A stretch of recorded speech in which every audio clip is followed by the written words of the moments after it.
Hey everyone, I hope you're having a great holiday season, and I just wanted to make a quick few messages before the compilation starts.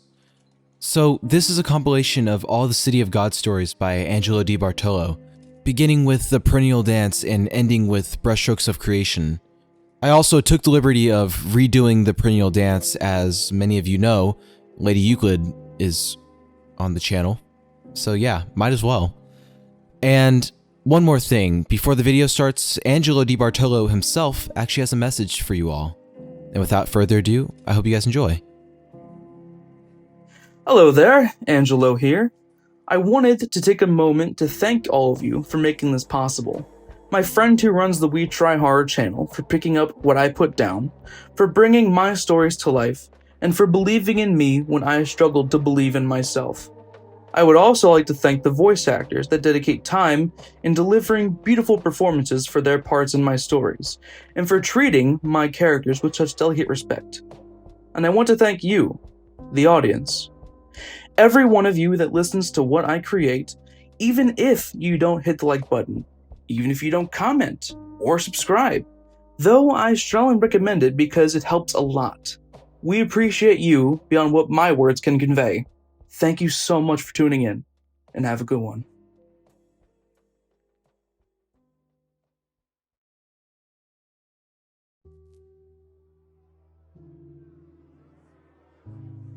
So that's really it? I asked bitterly. You come to my birthday party saying, "It's good to see you," only to fracture my heart in the same breath? It wasn't that I hadn't felt the decline. Brenda and I would have disagreements that ended with bitter dissatisfaction. Days where thoughts would hang in the air, untethered by words that could have built the bridge between us. Listen, I know this might feel personal. Trust me, it's not. Brenda sighed. I groaned internally because I immediately knew the classic, "It's not you, it's me," when I heard it. I'm just not in the right frame of mind. It's not fair to you, and I can't keep watching you suffer in silence. I'll be in touch, but I think we function better as friends. Floored wouldn't really be an accurate description of how I felt. It rang clear as obliterated. The red flags were waving high, but I didn't expect it all to come crashing down to that much of a halt. I lived in the delusion that there was still time to change course, time to avoid collision with the harsh, bitter truth. At least she didn't drop it on me like a ton of bricks in front of my friends. I only dread to imagine the scene. The candles are blown out on my cake, there's laughter, perhaps clapping, and bam, you aren't enough for me. I knew it was bullshit when she pulled out the tried and true golden phrase. I'm sure they knew I was off. I'm not good at pretending when something is cannibalizing my heart, making a home from the empty space in my chest. But I know better than to lick my wounds. I know better than to ask for help when the object of my despair watches from the corner, wearing a false smile as well. The rest of the day was painfully dry. My companions left one by one until I sat alone in my apartment, watching the TV without really caring about what was on. As far as I can recall, it may have just been a sports talk show. I stared in silent contemplation, wondering if the hosts in their suits and ties were better actors, hiding some life-changing event behind analytical arguments and half-baked jokes. Focusing on overdue classwork was just another thorn in my side. Funny, for all the roses I've known, fate typically favors the tragic end of my spectrum. Just another thorn. Just one more depressing inconvenience. Left on red for weeks, always left out of plans for group get-togethers. Feels like I'm left at the wayside. I told myself it'd get better, but it was never something I believed. Felt more like a band-aid on a missing limb than something that could nullify the constant pain. Work brought no reprieve either. I was a barista at Starbucks, taking orders, making drinks, putting up with the usual annoyances one faces in the service industry. My coworkers weren't much for company. I had the distinct impression that I didn't meet their standards without even having a barometer of what they really were. I wasn't part of the team. I was just there to earn the crumbs I was entitled to. No inside jokes because, well, I wasn't on the inside. The few stragglers at the end of the shift gradually made their way out, just some quiet old folk and a college student preparing for finals. As they were filtering out with 10 minutes left before we locked up, I damn near let out a sigh seeing a car pull up into one of the parking spots out front. It was a black, nondescript Volkswagen Beetle. I only saw it because of the burning bright headlights. Beyond that, the vehicle seemed to melt into the gloom like the plastic, steel, and rubber were being swallowed by the night. From the car emerged a blonde-haired woman, donning an intricately textured scarf that felt almost alive in art forms that capitulated to the breeze. Blue leggings complemented her figure even in the streetlights. A touch of the familiar sandwiched in something that felt deliberately misplaced by time. Her jewelry glimmered impossibly, as if those sapphires beamed without the need for photons. The soft reflection caught the glow of the front lights of the store, casting faint blue halos around her wrists and collarbone. It wasn't merely craftsmanship. It was as if the stones themselves pulsed with intelligence. Wandering up to the door, she paused at the glass, likely realizing the time and how people were making their way out at her silent behest. She looked like a concoction of confusion and disappointment at the fact that she didn't make it on time. But before she walked back to her car, she surveyed the inside, her gaze eventually meeting mine. I wanted to point at my wrist, the universal sign for check the time, but I found that I couldn't. It was like proverbial hands grasped out at my motor functions, forcing my attention solely on gazing back. I wasn't sure if it was a trick of the mind, but I was half certain I saw a faint pinprick of blue light in those irises even standing roughly 20 feet away. She briefly waved with a slight smile, and finally, I had control of my limbs again, so I returned the gesture in kind. A chill sped through my body, raising hairs on my spine. It wasn't born out of fear, but out of a strange kind of reverence.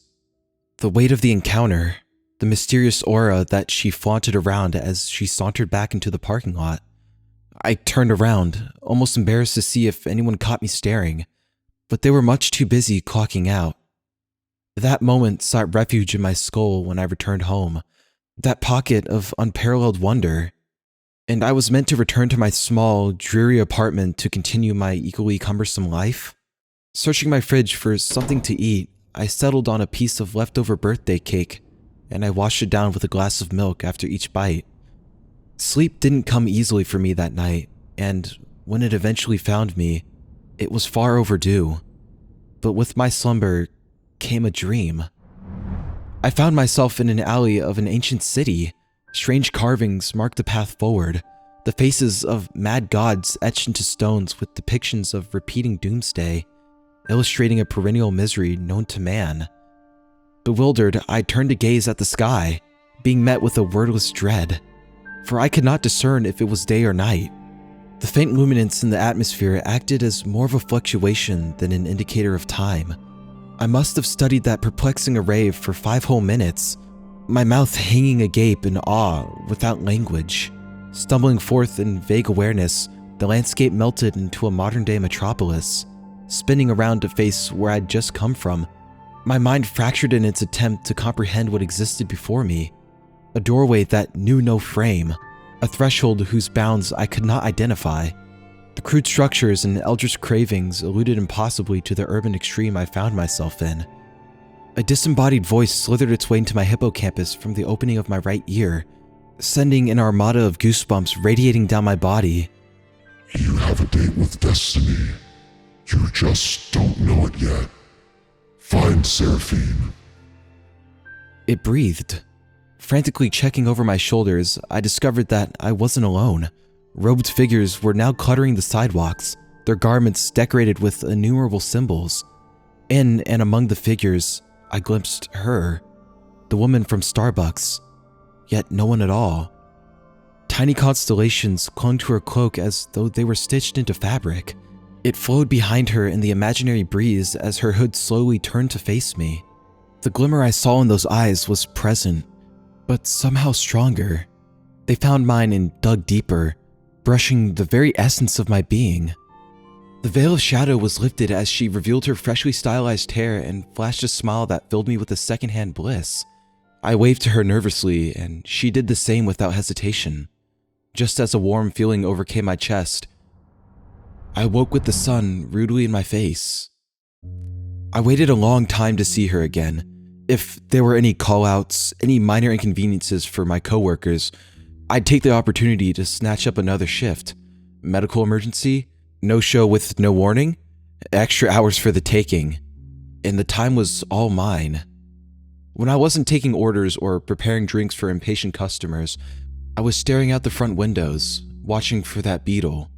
A few times my manager grew annoyed, demanding that I at least wipe down the counter if I wasn't doing anything else. I only listened about half the time. The truth is, I don't think she knew the juxtaposition I saw. Nobody saw it. All my family was ever good for was bestowing judgment. My friends had happier times without me. My life was mundane and monotonous, backlit against something incredible. The first point of intrigue after weeks, months, hell, even years of disappointment. And that mystique of another life took the shape of Seraphine, the face that yearned to conquer my dreams, the only customer I waited for so obsessively. Several months passed by. It was another lonesome shift that was winding down with about 45 minutes left on the clock. Checking my notifications out of boredom, I glimpsed dozens of ignored texts from my old friends. I didn't bother giving them the time of day. Their vacant promises wouldn't change my predisposition. The door swung open, and it took me several moments to process it. It was her, in a pair of black jeans and a tank top of the same hue. Even in such familiar attire, I couldn't help but feel reminded of the void cloak she wore in my slumbering reverie. I tried my best to act calm and collected as she approached. Hello. She chirped. Fuck, it was already happening. Palms were sweating the moment she approached. Hey there, how are ya? I asked, trying and failing to be nonchalant. I'm all right, just existing as normal. She mused. I'll take an iced caramel macchiato, but could you use the vanilla syrup and caramel in a swirl pattern instead of the standard layers? Sure thing. Can I get a name for the order? This was the moment of truth. Seems like nothing for anybody else, but it's a step in the right direction. A simple, I like your name, do you have an Instagram? Kind of approach that was semi-cringeworthy, but it's worked for people before. For reasons I couldn't understand, she hesitated. It's Sarah. In a tone I hadn't expected. It was like she pondered something behind my scenes before giving a cautious answer. As soon as I was done making her drink, I wrote her name on the label and announced her order was ready.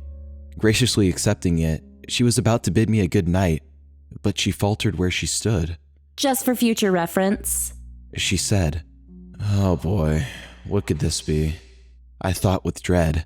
She walked back to the counter, leaned in slightly, her voice soft against the bustling cafe noise. It's spelled S-E-R-A-H. You were close enough, though. What's your name? Charles. Well, see you soon then, Charles. I was pelted with surprise, hardly believing what had just happened. But that was only half of the equation. Oh, and one more thing. She peeled the label from the cup and handed it back to me. I blinked, not sure if I was seeing it correctly. The slip she gave me said Sarah, but that wasn't right. The cup didn't leave my sight for one moment. I definitely spelled it incorrectly. As she walked out of the doors into the twilight beyond the glow of the store, I flipped it over to see if maybe I gave her two labels by accident, and somehow she managed to write the proper spelling of her name. But it was something much better than that. Written in perfect penmanship was her number. The mix of emotions I felt in that moment was special beyond dialect. I was over the moon with giddy uncertainty. I had, perhaps, acquired a date through means I struggled to wrap my head around. The wounds my ex gave me no longer bled, and even if they did, I was fine with not feeling the pain. I had a pathway higher into something better, and that was all that mattered. My parents wouldn't understand. My friends didn't need to know either. I truly didn't care anymore. That night, I stared at the slip for what felt like hours. Even if I was working on an essay, it remained in my peripheral vision. It held power over my attention. As I went to put it in my phone, 1,000 unsent messages were sent blazing through my mind. But as the potential greetings began to overlap and fuse in my mind, I decided to just go for it. Some absurd kind of confidence overtook me after that close encounter at Starbucks. I began to embody the man I always wanted to be. Finally, I typed, "Hey, it's me from Starbucks. I don't know if you meant for this to happen, but I have your phone number. Must have forgotten it. It's only human." I set my phone down, my confidence dashed almost immediately as it had rushed upon me. That had to be the worst way to open up a conversation, and I wasn't about to forgive myself without some soul searching. It wasn't long before my phone buzzed with a reply. No, it was very much intentional. I thought you might want it. My body temperature rose by several degrees, and I took a moment to compose myself. "It was nice to meet you earlier. I think I saw you a while ago, but it was late." I mused. Have you seen it yet? That threw me for a loop. Obviously, not a logical response. It felt more like a non sequitur. "Seen what?" You know, it. I couldn't place my finger on it, and I was almost scared that this was a joke flying over my head. "As in Stephen King's It? I saw the new ones, but the original is way better in my opinion." The city. Have you seen it? "How could you possibly know?" We're already there. You just don't know it yet. I felt chills run down my spine as I remembered the mind-numbing sights, reeling as I remembered the ominous hooded figures as they scuttled about. And there she was, Seraphine, a refraction of the woman I was rapidly falling for. "What are you?" I was legitimately staring at my screen. The deficit of words I could say was increasing in sharp decline. Not the right question. She replied. You're trying to fit a shape you don't understand into a world you think you know. But this place you inhabit is merely a canvas, and someone has been painting over it. "A shape? Someone painting over my world? What are you on about?"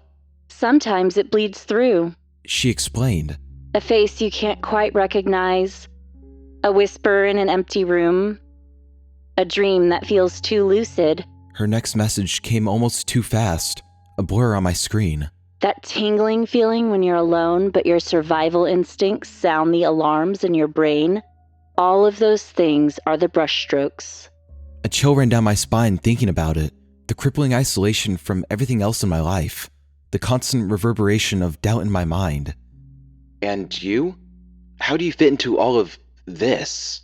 She paused to consider before answering. A muse of sorts. A shadow to guide the passenger. But not even I exist beyond the threshold of the art form. I'm just easier to make out in places where the paint has worn thin. Her words twisted within me, and I pondered the weight of what they could imply. Am I the creation of a cosmic painter? What happens when the worn-away paint leads to an erosion of detail? Is that the conclusion of sentience? What could she know about the construct? If you really want to know the answer to that question... Her next message came, and I barely breathed. Come by my place Friday night. The days after that initial conversation dragged on like snails on concrete. It moved, but the anticipation brought a sense of stasis, a frozen, sinking feeling in my chest that also felt like excitement, a rushing thrill that I was somehow chosen. Sarah went to my head and lingered like a haunting refrain. I'd be lying if I said she didn't have my heartstrings tightly pulled. Every morning, I awoke with a sense of displacement, staring at my ceiling as if to expect it to ripple like water. The walls of my apartment seemed duller. I'd check my notifications and glimpse worried texts from my parents, but again, I cared not to reach out. They couldn't understand. And even if they did, there's a difference between knowing it and comprehending it. They won't see why I am the way I am. Each evening, I read the conversation over again to make sure I hadn't missed something, a clue, a piece of this twisted puzzle, hoping that a phrase might unlock the meaning of her words. The canvas, the brushstrokes, the weathered paint. Her reasoning was of poetry laced with madness, yet I found myself reciting them in silence, hoping the repetition would trick me into having an answer. When the day arrived, I combed through my wardrobe in search of something that could give her a damn good impression. After frustration and what was likely an hour of wondering, I settled on black jeans and a band shirt. I know, not the most flattering attire. Shut up. It was all I had, and I made sure, come hell or high water, that my shirt was devoid of wrinkles.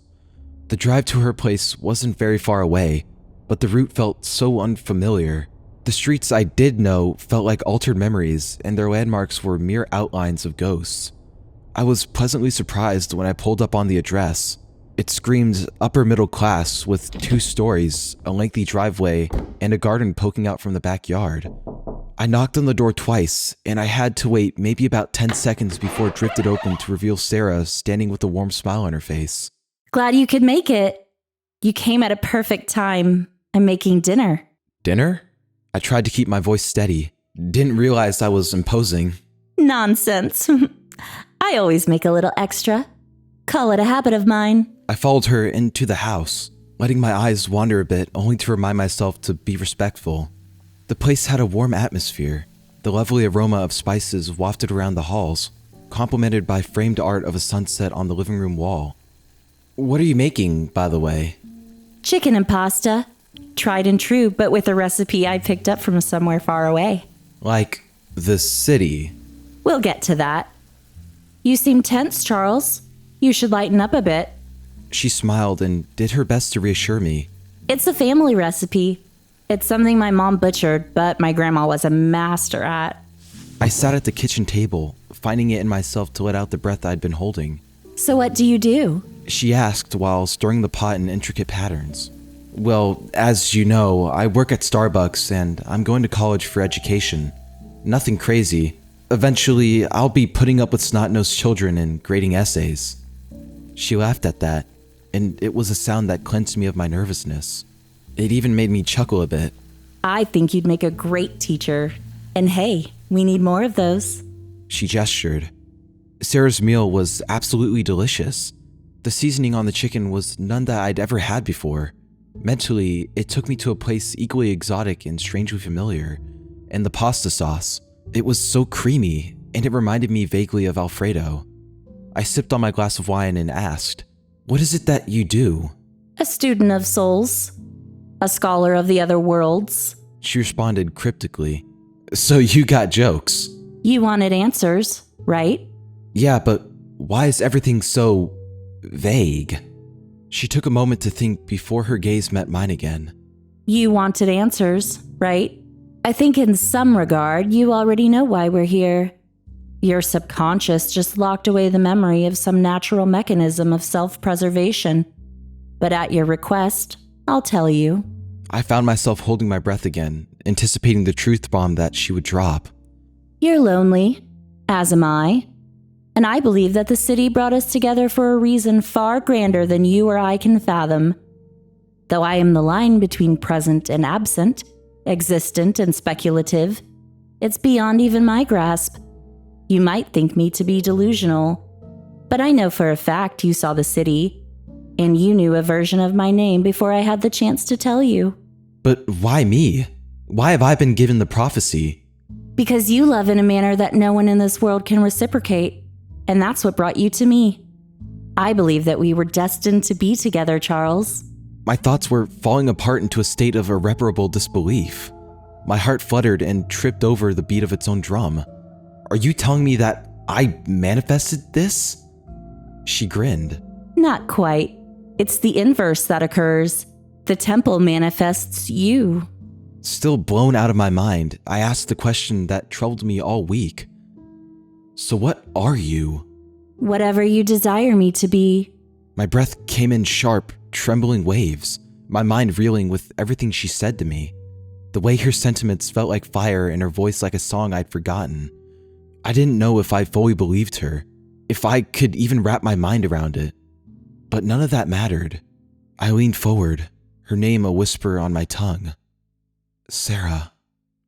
Her eyes softened, her lips parting just slightly, an invitation like a rich, full promise. We kissed slowly at first, then the feeling grew into desperation, like she was the only thing in my world that had the capacity to dissolve. We stood up and she pulled me into her arms, her warmth a tether that lifted me from the cumbersome precipice I once faced. Her touch was a spell that I was helplessly inflicted by. She pressed herself up against me, deepening the connection to something that felt primal. And with that, She led me by the hand to her bedroom, not even bothering to put the food away. The only illumination was from the streetlight down the road. Darkness enveloped me as she pushed me onto the bed. I lost myself in everything she was, the soft gasp that escaped her throat, the warmth of her skin beneath my hands. It felt surreal, like I had ascended the concept of sensation.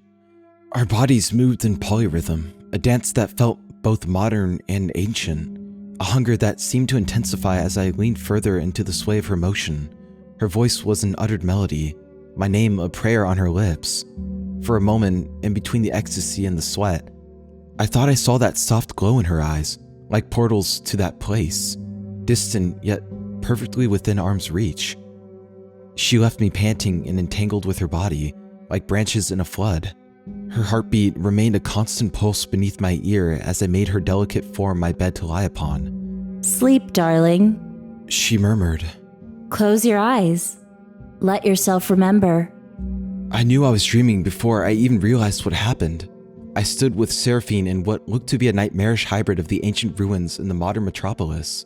Murals of forgotten deities leered down at us. Mysterious, unblinking lights flew overhead, and robed figures strode past us as I placed my hand gently on her cheek.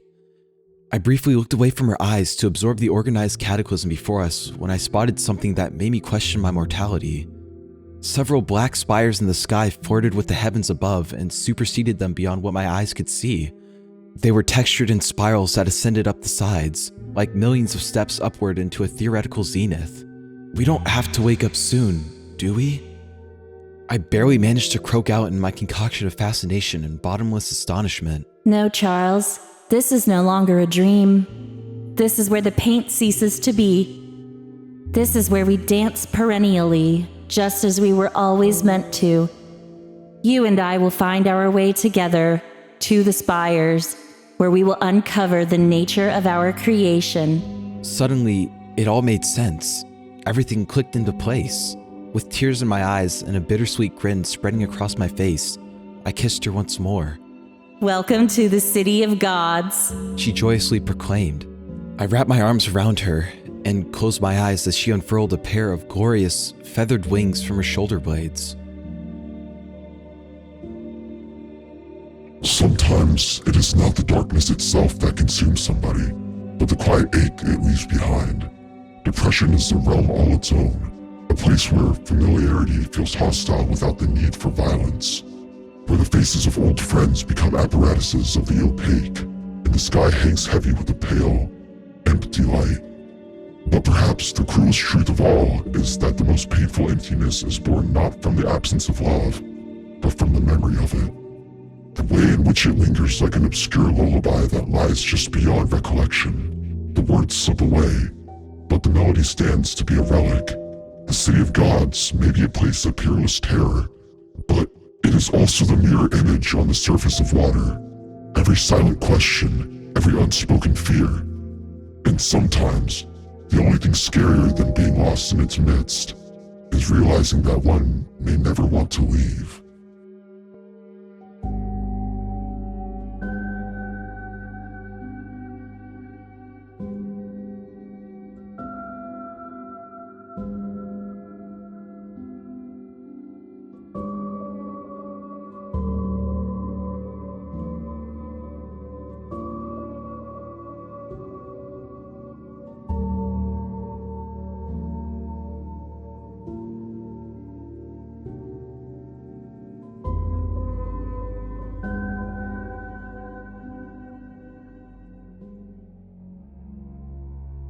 The codes we live by are quick to falter in the presence of forces that exist outside of the paradigm.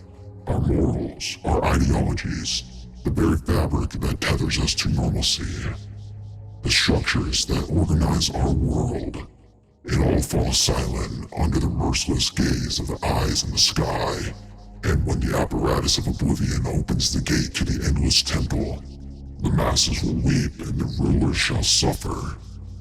Welcome to the City of Gods.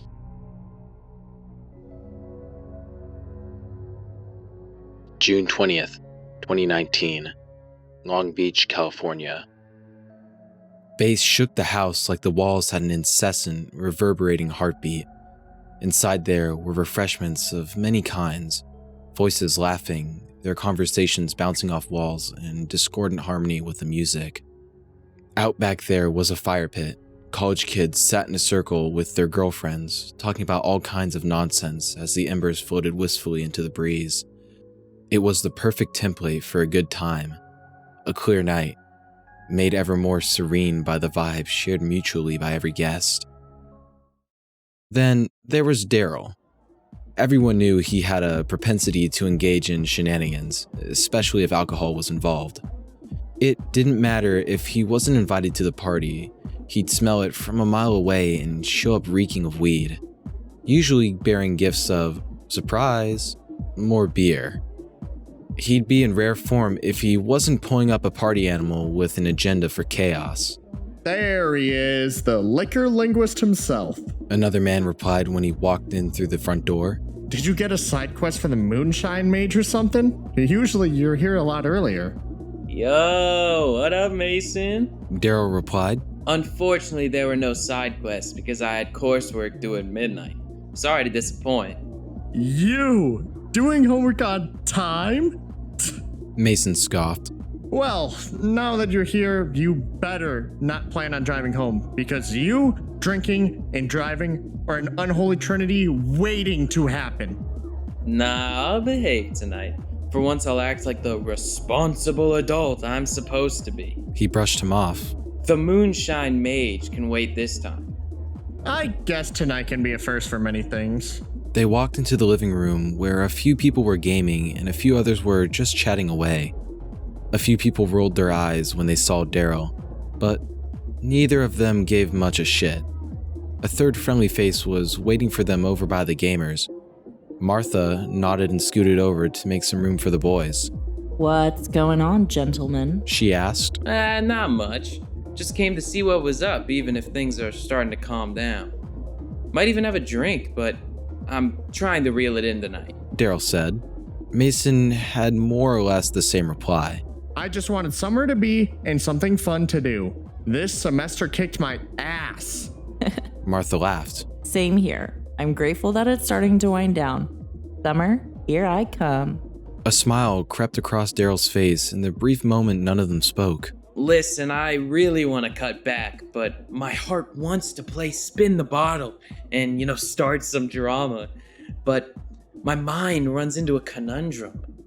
We need a bottle to spin, right? Mason gave him a knowing look. 1. You drink 1 and only 1 if you plan on driving home tonight. Yeah. Aye, Captain, I know. And just like that, he was off to the kitchen. Strange bird, that one is. Mason sighed. Martha looked over. I love the guy. He's just got a problem. Can't keep his hands off booze for more than a few days. He knows too. I just don't think he realizes he has the strength to find sobriety on his own. You want to try to stage an intervention? I mean, shit. I know it can't be good for his liver in the long run. Martha contemplated. I like him too, and I agree with you. It's concerning. Everyone's got a vice, but he's consumed by it. Daryl grabbed the bottle from the fridge, cracked it open, and started chugging it so they'd have a bottle for their little game. He took a pause, about more than halfway in before gulping the rest of it. He was about to rejoin them in the living room when he started considering another bottle. Come on, he thought to himself. Fight it. But by then, the first bottle was already doing the talking for him. You're gonna die someday anyway. Why not live a little? One more isn't gonna kill you. So, against his better judgment, he indulged and felt a little buzzed. Fucking hell, is that how long it takes for you to get 1 beer? What were you doing? Martha asked incredulously. I was talking to somebody. Hadn't seen him in a good while. Daryl explained, half paying attention as if he was listening to someone else. All right, let's do this, Mason said. The three of them sat at a nearby table and placed the bottle in the middle, giving it a brief twirl. For about 5 seconds, it spun until it landed on Martha. Truth or dare? She considered for a moment before replying. Truth. What do you consider to be your deepest secret? Something you would never tell anyone under normal circumstances. Mason inquired. I have this fear that I could vanish tomorrow and nobody would notice.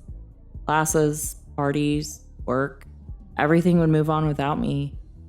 There'd be something to take my place and it wouldn't matter on the grand scale of things anyway.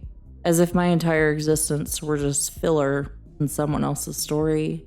The three of them sat in silence for a moment. Daryl cleared his throat, trying for humor. Well, fuck me, that's one way to kill the vibe. You okay? Do you need to talk? We're here if you need anything. Yeah, we got your back. It's going to be okay. Mason chimed in. Martha laughed, but it was a shaky sound.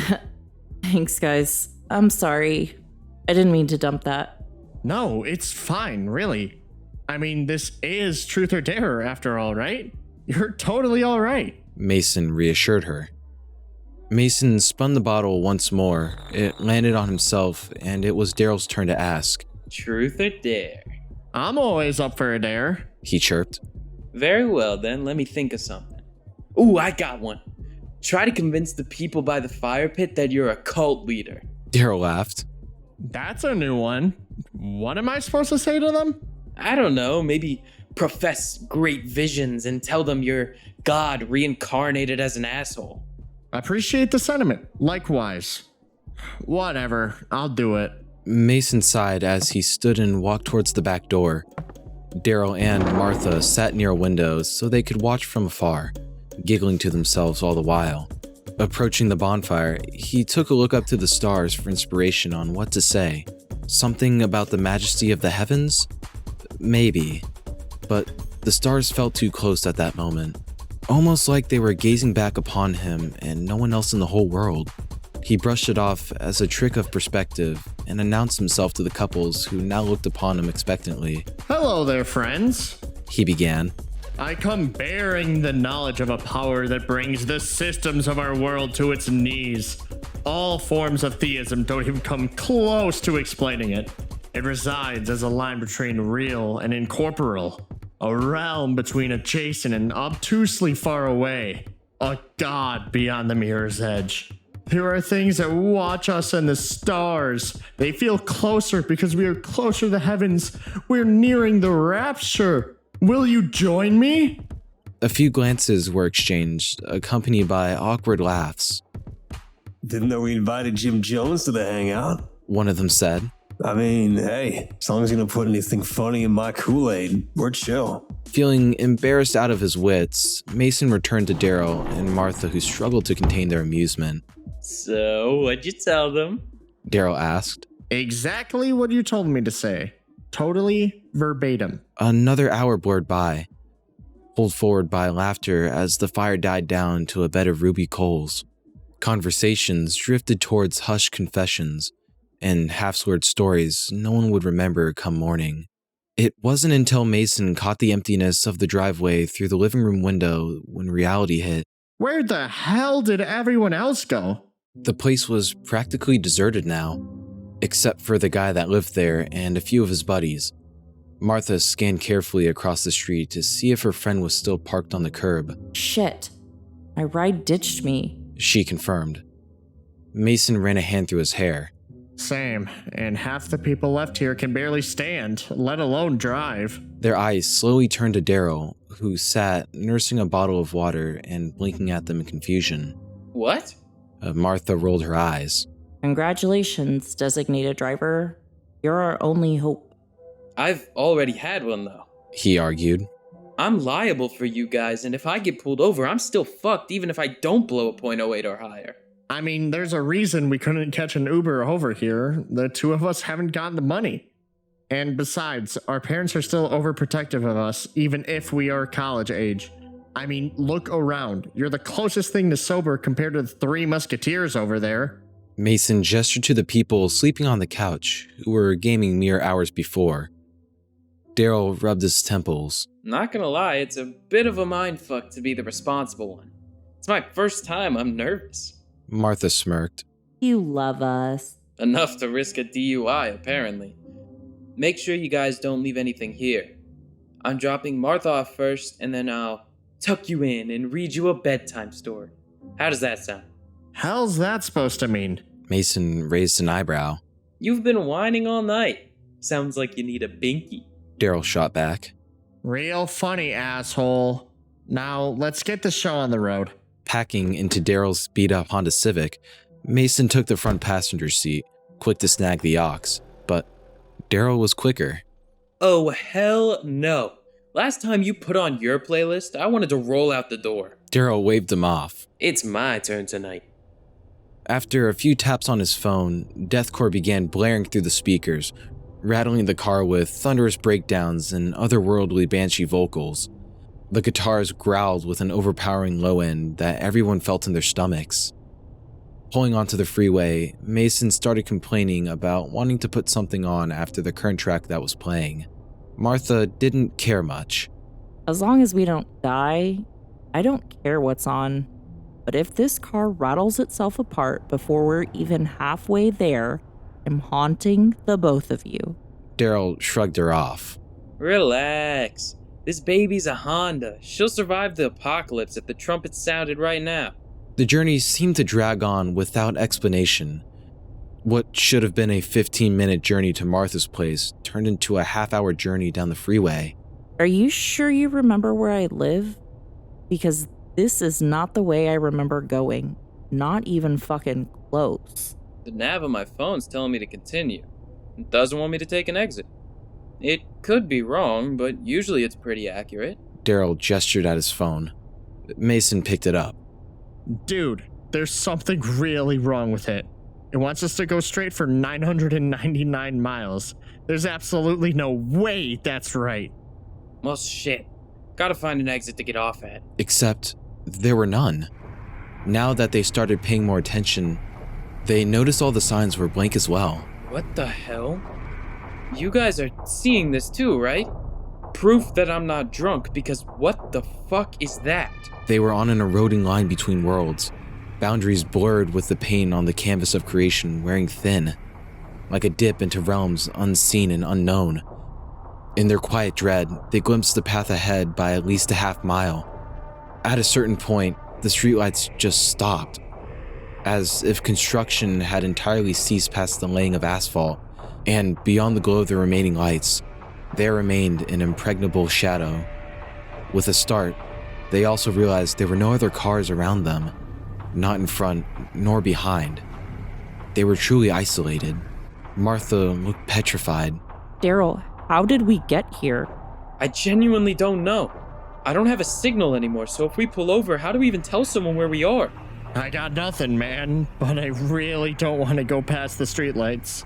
Unless you see a way to turn around, I don't know if we have much of a choice. Daryl reasoned with defeat. Approaching the limit of the light's reach, Daryl flicked on the high beams. In that moment, something incomprehensible occurred. Several events overlapped in a perfect moment of unparalleled chaos. It was impossible to say what came first. A horrible noise roared in the world around them, dwarfing the call of a lion, perhaps even resounding louder than the trumpets of doomsday. From the pitch black of the sky, circles appeared to multiply. It was hard to discern how big they were. Martha was the first to glimpse their true horror. Jesus, She whimpered. They were eyes. Hundreds of eyes staring at the car as it sped towards the emptiness of the road ahead. The pupil of each eye had to be the size of a football field. Martha descended into a panic delirium, shrieking without end as her mind attempted and failed to explain what she'd witnessed. In the front seat, Mason was also rendered speechless by the fiery irises of the entity. He appeared on the verge of tears as he felt the threshold being crossed into a dimension of dreadful uncertainty. A terrible green glow emanated from Daryl's eyes as the car zoomed in a race to reach oblivion. It was as though he was taken over by ephemeral forces, picked up and thrown down like the plaything of a sadistic god. Before their world erupted into screeching metal and shattered glass, a final voice could be heard shouting over the impending cataclysm. It was Daryl, but somehow altered, like a phrase spat from the manipulation of his body, mind, and soul.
Mason slowly rose from his slumber in the passenger seat, wondering what the hell had just happened.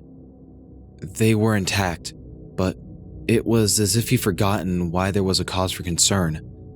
Gaining awareness of their surroundings, he noticed they were stopped at a red light. Daryl was slumped over the wheel. Daryl, what the hell, man? Wake up!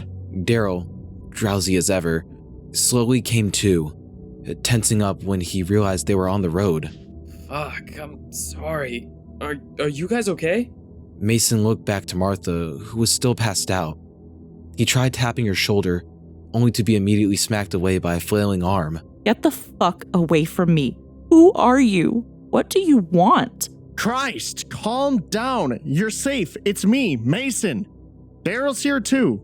No. Who's driving?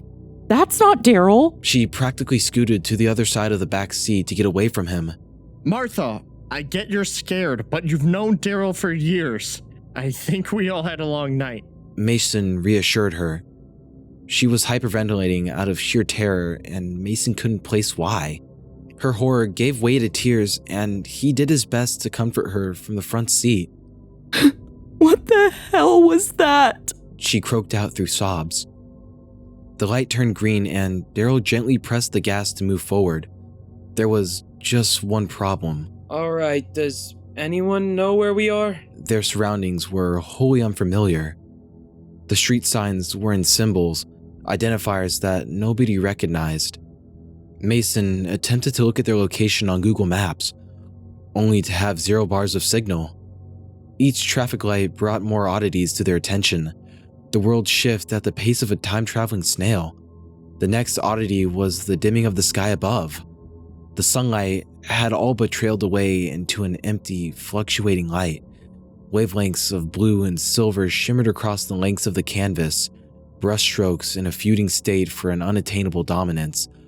In the briefest phrasing, it was neither day nor night. Dude, are you kidding me? Mason chirped. What are these, northern lights? In California? I don't think those are northern lights, said Martha. Daryl was lost in awe and decided to pull over. I don't think we're in California anymore. Well, if we aren't in Cali, just where do you suppose we are? Mason retorted. The city felt like a realm spit out by a blender of eras. Monasteries of stone sat next to corporate office buildings, and the office buildings sat next to diners that looked straight out of the 50s. I don't know. I just don't know.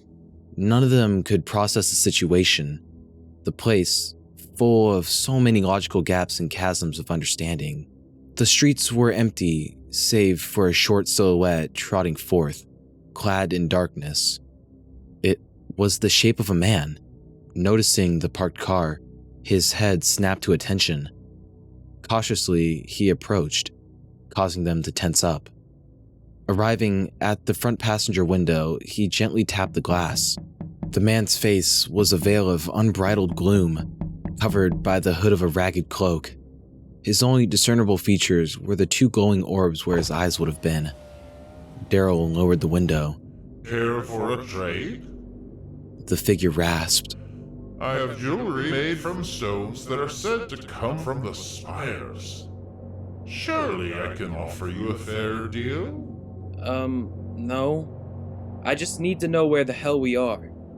Last night we were at a party and maybe we went a little too hard. We look it up on our phones, but they're basically useless. Daryl explained.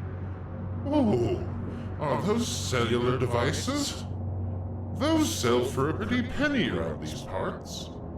But, alas, I do conform to a code of honor.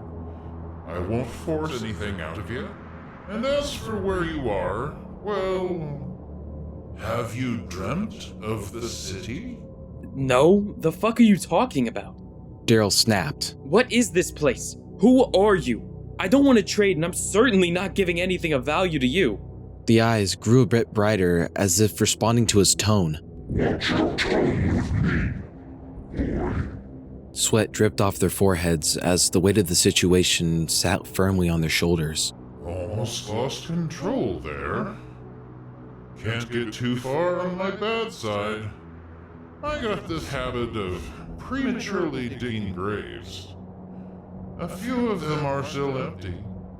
I'm sure you understand. Sure, I understand. Can you just tell me where this is? That seemed to appease the orbs, for their burning brilliance dimmed slightly. Well, if you're here for a reason. You ain't dead either. And if you were dead, I wouldn't be the one you're seeing. This may look like a city, but it's not. It's an endless temple, filled with riches beyond means of calculation. Love exceeding an eternal pledge. Pleasure even higher than the stars. Sounds nice. It's just that we don't really have time for mysticism, Mason quipped. We're probably a few miles off course. If you could just direct us to a gas station, maybe someone over there could tell us how to get home. They won't know. The man shrugged. But I'll tell you one thing. It's not a good idea to stay out till nightfall. You won't like it one bit. How can you tell? Daryl asked. Believe me, there will be some not-so-so omens when twilight comes. And since I already know you're not making it home tonight, I'll offer you another piece of advice. He pulled out a pencil and notepad from within his cloak and scribbled 2 symbols onto a slip of paper. Ripping it off, he handed it to Mason. You're gonna want to look for any hotel with the diamond symbol on a neon sign. If you encounter one with a burning angel, don't even look at it. Just keep trying. You've a few hours before sundown. Just keep going straight and don't look back. Thanks. I'll keep that in mind. Daryl muttered cautiously. He put the car back in the drive and started down the road, putting the mysterious figure in the rearview mirror. Having acquired no valuable items, he slinked back into the murk of the city behind them. Any ideas other than letting some random homeless man creep up on us? Mason scoffed. I mean, seriously, what if he had a gun? We'd be fucked and stranded without a way home. Mason, I don't want to hear it. I'm trying my best. I know about as much as you, probably less. Martha's brows furrowed. I still don't fully trust you. Before whatever that was on the freeway, you said something I can't quite recall.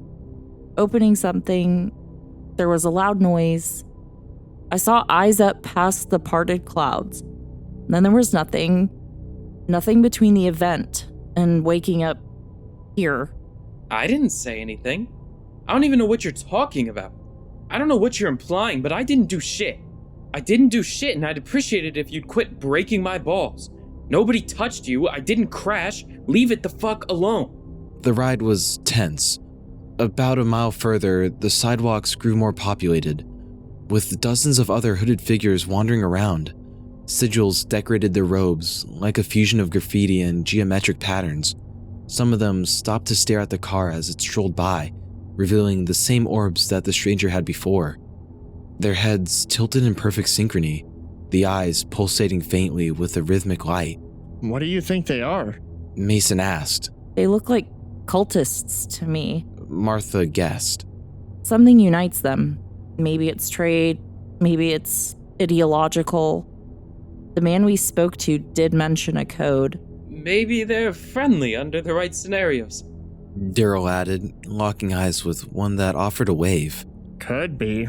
I don't much feel like taking a chance on that, though. The architecture continually altered and coalesced into strange formulations. There was what looked to be a Starbucks decorated with Roman columns, apartment buildings made from primitive stone carvings, a mud hut for a post office. Mysterious, unblinking lights soared between the structures above. Some were triangular, others spun like the stereotypical media depiction of a UFO. They darted past each other and out of sight, leaving the group lost for words. The sidewalks had grown ever more crowded, with entire gatherings of the cloaked figures kneeling before hideous statues, bipedal constructs bastardized by anatomy that defied scientific understanding. The monuments held precedent over them like gods of a forgotten age. After kneeling, the cultists would raise their arms up to the sky as if singing praise to the effigies. It was a ritual and offering to those things. The hours almost didn't exist in that realm. Time had no place for categorization, but something in the air felt wrong. The liquid light in the canopy of the atmosphere had waned slightly, signifying an approaching nightfall. Seeing as there's no end to this place, we might want to heed the man's warning. Pay attention to any hotels you might see, preferably before I'm driving by them, Daryl said. Right. Mason said. I sure as hell hope we don't get mugged if we wind up at the wrong place. Daryl drew in a sharp breath, like he felt something warm fill his chest. His eyes flashed green as he began to ramble incessantly. I am not one, I am merely a vessel. I am not one, I am merely a vessel. Suddenly, Daryl's foot was squashing the gas pedal, throwing the car forward into dangerous speeds. Martha started to panic. Daryl, please, stop. The temple manifests the vessel for the brushstrokes to overtake natural creation. The spires, they feed on parts of the self, like agents of erosion materialized as overlords without shape. Sacrifice yourself to the spires. Become one with the very act of desecration. The smell of molasses and sugarcane filled the cabin. Daryl reeked of alcohol, as if the intoxication came out of nowhere. The sting of ethanol caused Mason to reel back. Daryl, what the fuck? Pull over! Daryl only snapped out of his episodic delirium when Mason grabbed his shirt and violently shook him. Holy shit, what's happening? He sputtered out, slamming on the brakes and swerving to the side of the road. The glow vanished from his eyes as he was left panting. Sweat coated his forehead as he stared back at Mason with shock. What was that? Are you guys alright? Dude, why would you drive drunk? What? I haven't had a sip since last night. Bullshit! I smell it on your breath! Guys, shut up. Look. Martha pointed ahead. Down the road, there was a hotel, announced by a bright neon sign of blue, yellow, and red. The emblem at the center was a sparkling diamond. Pulling into the parking lot, they noticed the faintest hint of moss eating the foundation. Martha scoffed. Ugh, this place has seen better days. The interior, however, was borderline lavish. The lobby had a marble floor lined with gold leading to the front desk. The furniture was in pristine condition, with couches on smooth carpet dotted with small white beads along the armrests. Never mind, I stand corrected. The front desk was manned by a gentleman in a suit and tie. His name tag read Andrew. Oceanic blue eyes complemented his stitched-on customer service smile. Hello there. How may I help? He greeted them. We're looking for a room to stay in. We're lost, and somebody told us this place is safe. Mason explained. Andrew's tone drastically shifted and his smile evaporated, giving way to a judgmental frown. Yeah, I can smell it on the three of you. Outsiders, stinks of mortality and booze in here. Daryl grew impatient. I haven't had a drink. Must be in your head. Nevertheless, I sympathize with first-timers. I'll give you a night free of charge to get your bearings straight. Welcome to the city. You're in room 203. As for the drunkard, there's a bar off to the left in the lobby. Enjoy your stay. Daryl gave him a hard stare as they walked off to their room. Piece of shit, that one. He muttered. The room had 2 beds and a chair over by the window. Someone's sleeping in that chair, and one of you is going to be on the other bed because I refuse to sleep next to either of you. I call bed, Mason exclaimed. God damn it. Well, I hope you guys get a modicum of sleep. I know I sure won't now that I've been made to sit in this stupid chair. There's just one thing that's still bothering me. Martha pointed out as she sat on the edge of her bed. Those things you said, the trance you were in, what the hell was that about? Do you know this place? Daryl took a moment to try to remember. There are huge gaps in my memory. Driving down the freeway, blacking out, waking up with you guys at a red light, and then being grabbed by Mason in the car, going way above the speed limit. Guys, I'm scared. I don't know what's happening. They took a minute to process that. Mason spoke up next. You looked like you were possessed. Your eyes glowed like lanterns. Your posture became rigid and you started spouting nonsense. Whatever that was, I don't want it to happen tomorrow. Either I or Martha will drive. I get it. I'm sorry. I was scared that I hurt you. I hope you can forgive me. It'll be okay. Tomorrow will be a new day. Hopefully, we'll be one step closer to finding a way out of here. Daryl smiled, and as the room quieted, he decided to look out the window. Oh my god. In the distance, several black structures reached towards the fluctuating light of the heavens. Several eyes in the sky searched the streets. The spires. Mason realized. They were mortifying to gaze upon, yet there was the smallest allure of how vast and impossible they seemed. They must have stared at them for 5 whole minutes before one of the colossal eyes looked directly at them. They scrambled to close the curtains, reeling back from the brief moment of panic. I think that's enough for me tonight, Mason said. We need to be fresh on our feet, and I need a steady head on my shoulders. This is crazy, and I don't know how we're going to sleep, but we need to if we're going to survive another day here. Daryl quietly agreed, but in the back of his mind, he was still contemplating the magnificence of that place, the things to come, the intrigue of the unknowable, the secrets of the endless temple. A new day was indeed coming, the surface of a new era.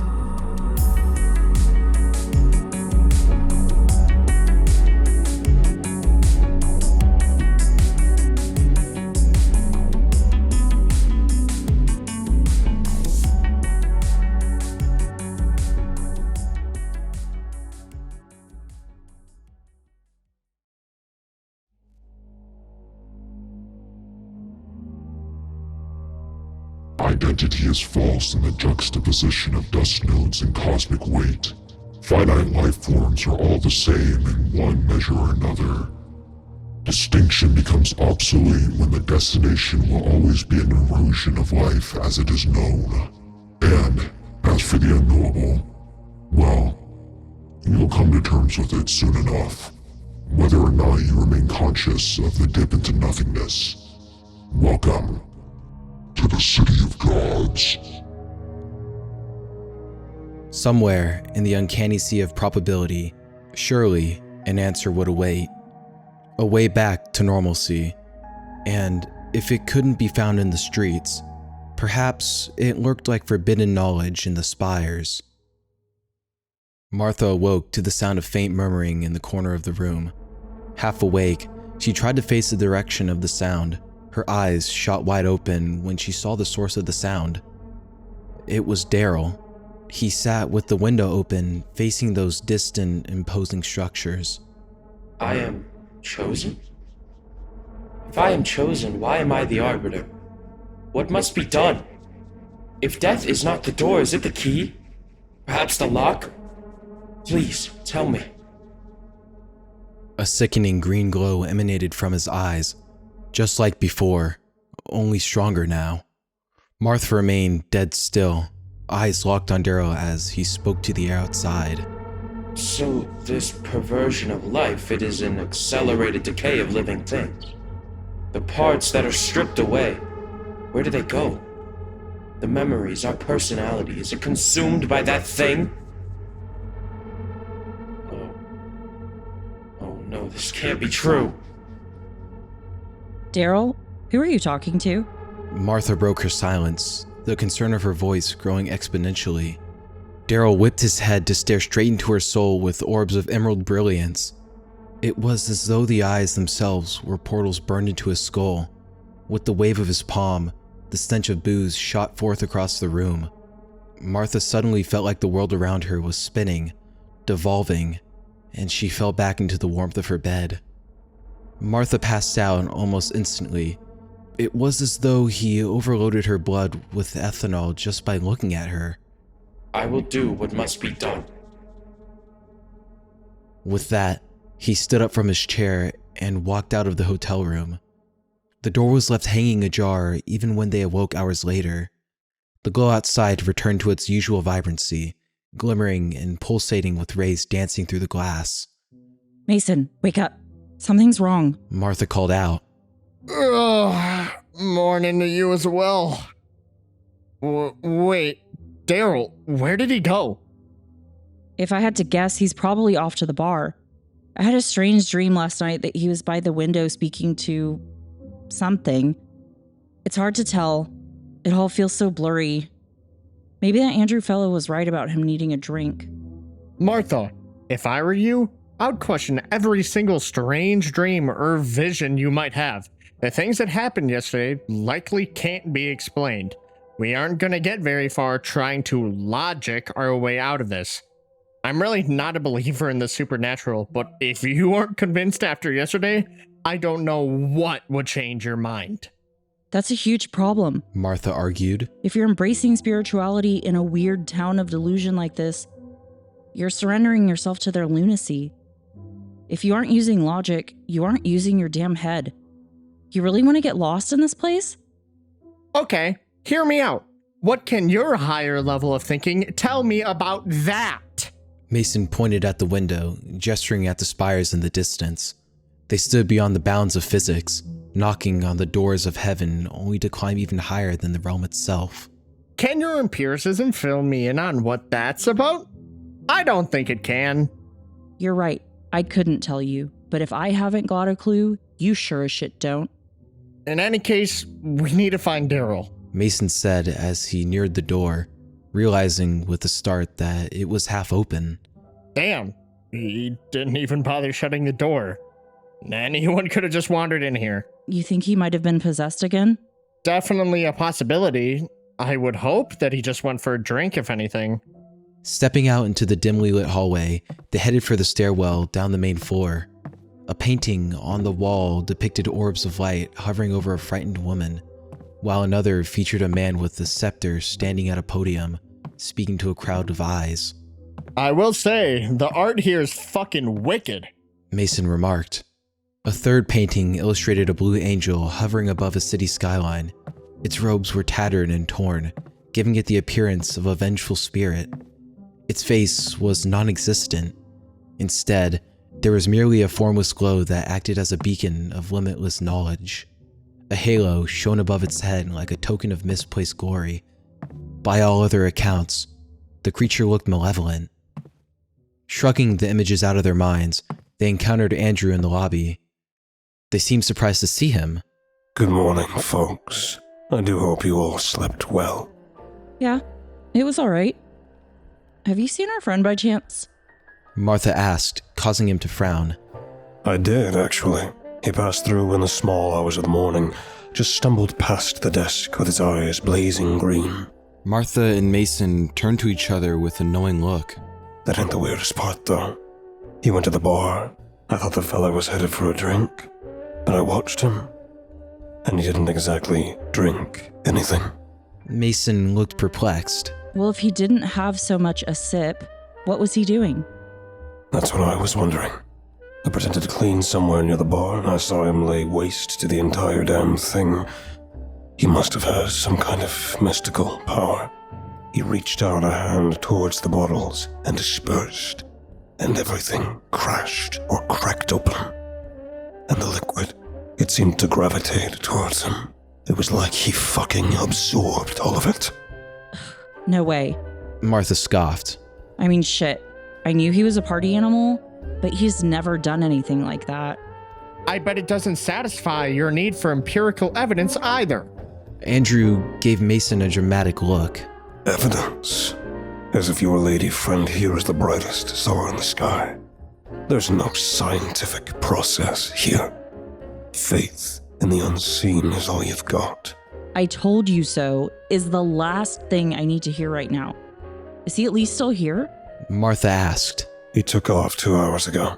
I'd be shocked if the car was still in the parking lot. That son of a bitch! Mason balled his fists. He was about to storm out the door to the parking lot when Andrew spoke up. I wouldn't do that if I were you. He won't be there, and you'll be left shaking your fist at the sky like a moron. So march your ass back over here before you get yourself hurt. Smells a bit like a threat to me. I don't make threats, only predictions. Those things that roam the streets are friendly enough. They really like trading. But if you so much as look at one of them the wrong way, you're gonna end up on the evening news. Mason sighed and sat on a nearby couch. So what do you propose we do about this? Her and I don't have a way back home now, and our friend is wandering around this place. Andrew went behind his desk to open a hidden compartment. He pulled out folded garments and handed them over. Ditch the clothes you got from whatever shithole of a town you came from. Makes you stick out like a sore, infected thumb. Don't trust any taxis you might encounter.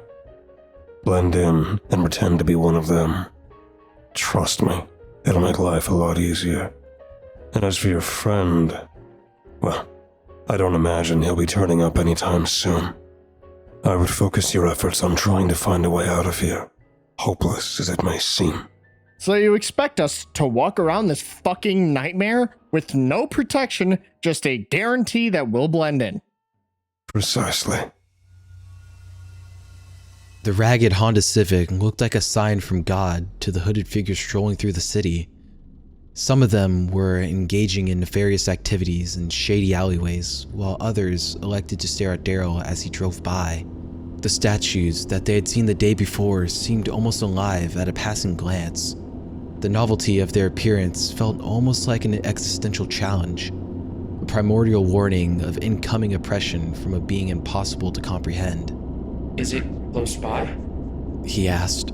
There was a voice in his head, a whisper that only he could perceive. He was on some kind of a mission. How am I supposed to pull it off? It sounded as though he was preparing for a heist of something. Going straight through a red light, he began obsessively scanning the buildings left and right until he found it. The Event Horizon Bar and Grill. Not even bothering to find a parking spot, he hopped out of the car, ignoring the gazes of the hooded figures. The door of the restaurant nearly flew off its hinges as Daryl swung it open. The patrons stopped to stare at him as he began searching the premises for a hidden object. The host walked up to him, baffled and more than a little annoyed.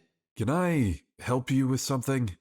Their eyes met, with Daryl's flickering like a green fire in the mood lighting. I have it on good authority from the eyes in the sky that you people deal with black magic. The voice said that there's a flask of limitless moonshine, and I'm here to confiscate it. You can relinquish it to me, or I can do this a much more difficult way. Pick your poison. Either way, it's going to your liver. Black magic? No, of course not. You've surely mistaken us for our competitors. I mean, come on. Limitless moonshine? Sheesh. Sounds like nonsense to me. With a shock, Daryl grabbed the man by the neck and lifted him up. The smell of alcohol filled the room suddenly as the guests began to feel lightheaded, slumping over onto the tables. It's stashed away in the kitchen. Daryl casually tossed the man onto the floor and kicked him aside. Was that really so hard? Throwing around the equipment in the kitchen, he found the flask locked behind a case of glass.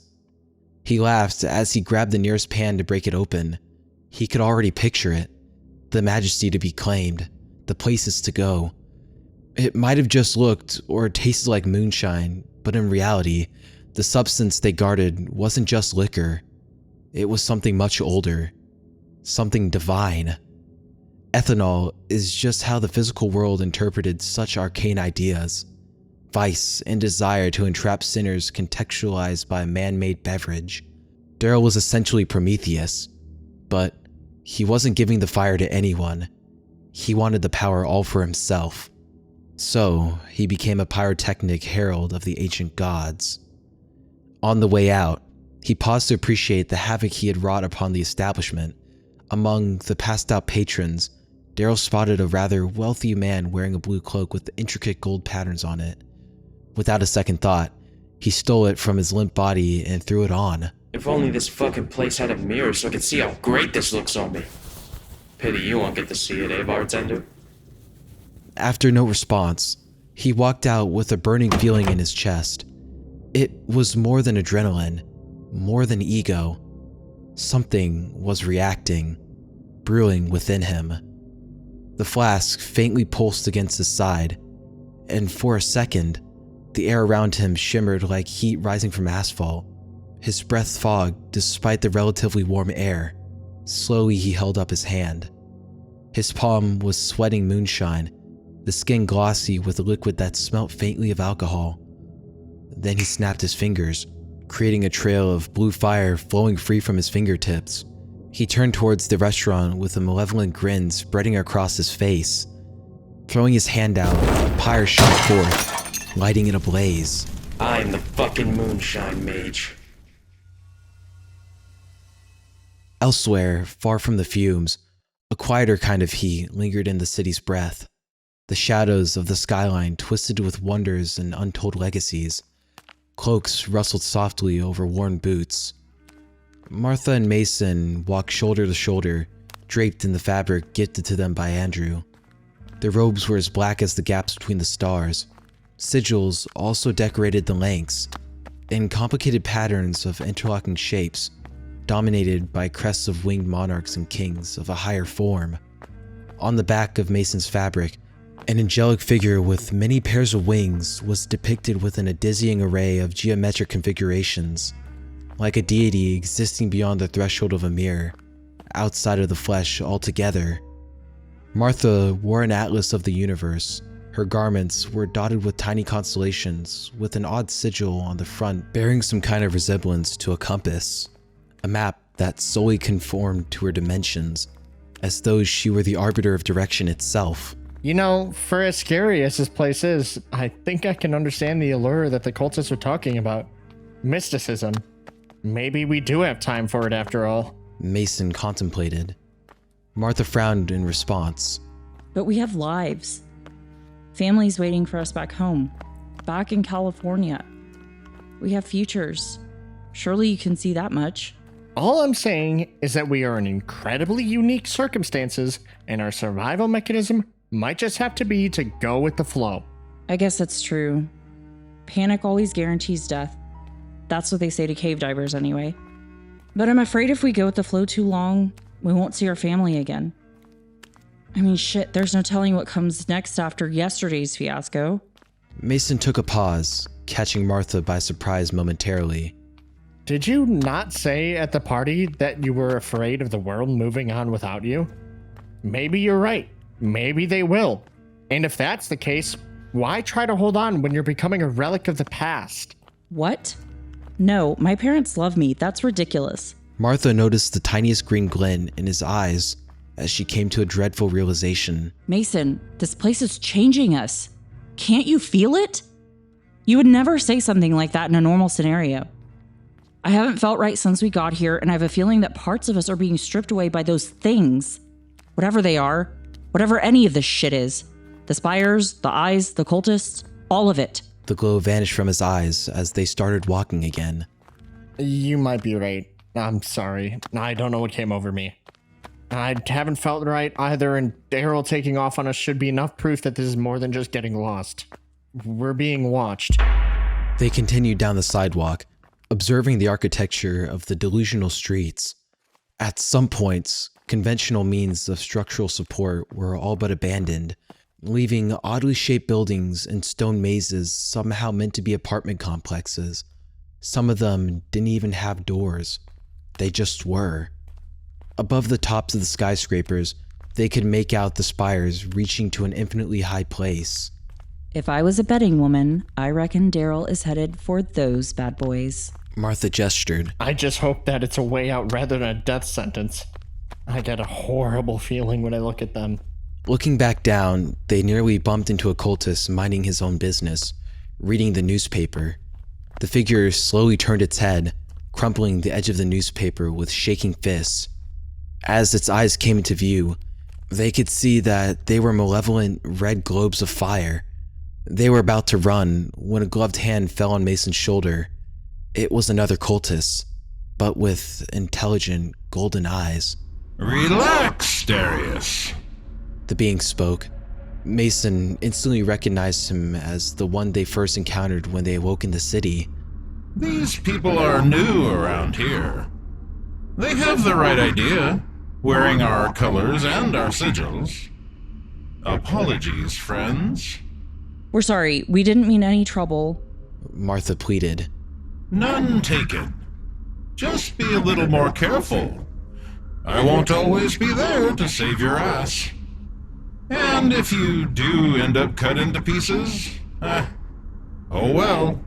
Well, thanks, Mason said, still trying to calm down from the incident. Darius still gave them a cold stare, his orbs peeking from just above the newspaper. Give him time to warm up to y'all. Come. We're about to have a ceremony. It'll be fun. You can learn a little bit more about our culture. We're looking for a friend. Have you seen him? Huh. Now that you mention it, I do recall seeing a third outsider among your ranks. I ain't seen him around here. Heard there was some ruckus at the event horizon, though. The locals love that place. Not sure why anyone would want to tear it up. Martha grew curious. What's the event horizon? A bar and grill. Lovely place. They got the limitless moonshine deal right now. I'd swing by if I wasn't busy with rituals. And saving you from dumb fuckery, apparently. So you think he might still be nearby? Martha asked. I mean, I'm not gonna rule it out. It gets strange around here after dusk. Hard to tell who's who. It's easy to forget which road you walk to get there. So will you take us there? Probably not. Got a ritual in 15 minutes.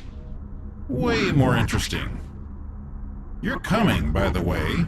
But he's our friend, we can't just... Did I fucking stutter, heathen? You wanna see what happens?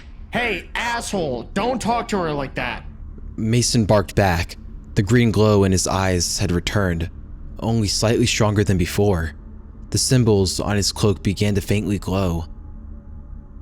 The cultists would have beaten him into a puddle of viscera had he not been so awe-stricken by the energy radiating from his body.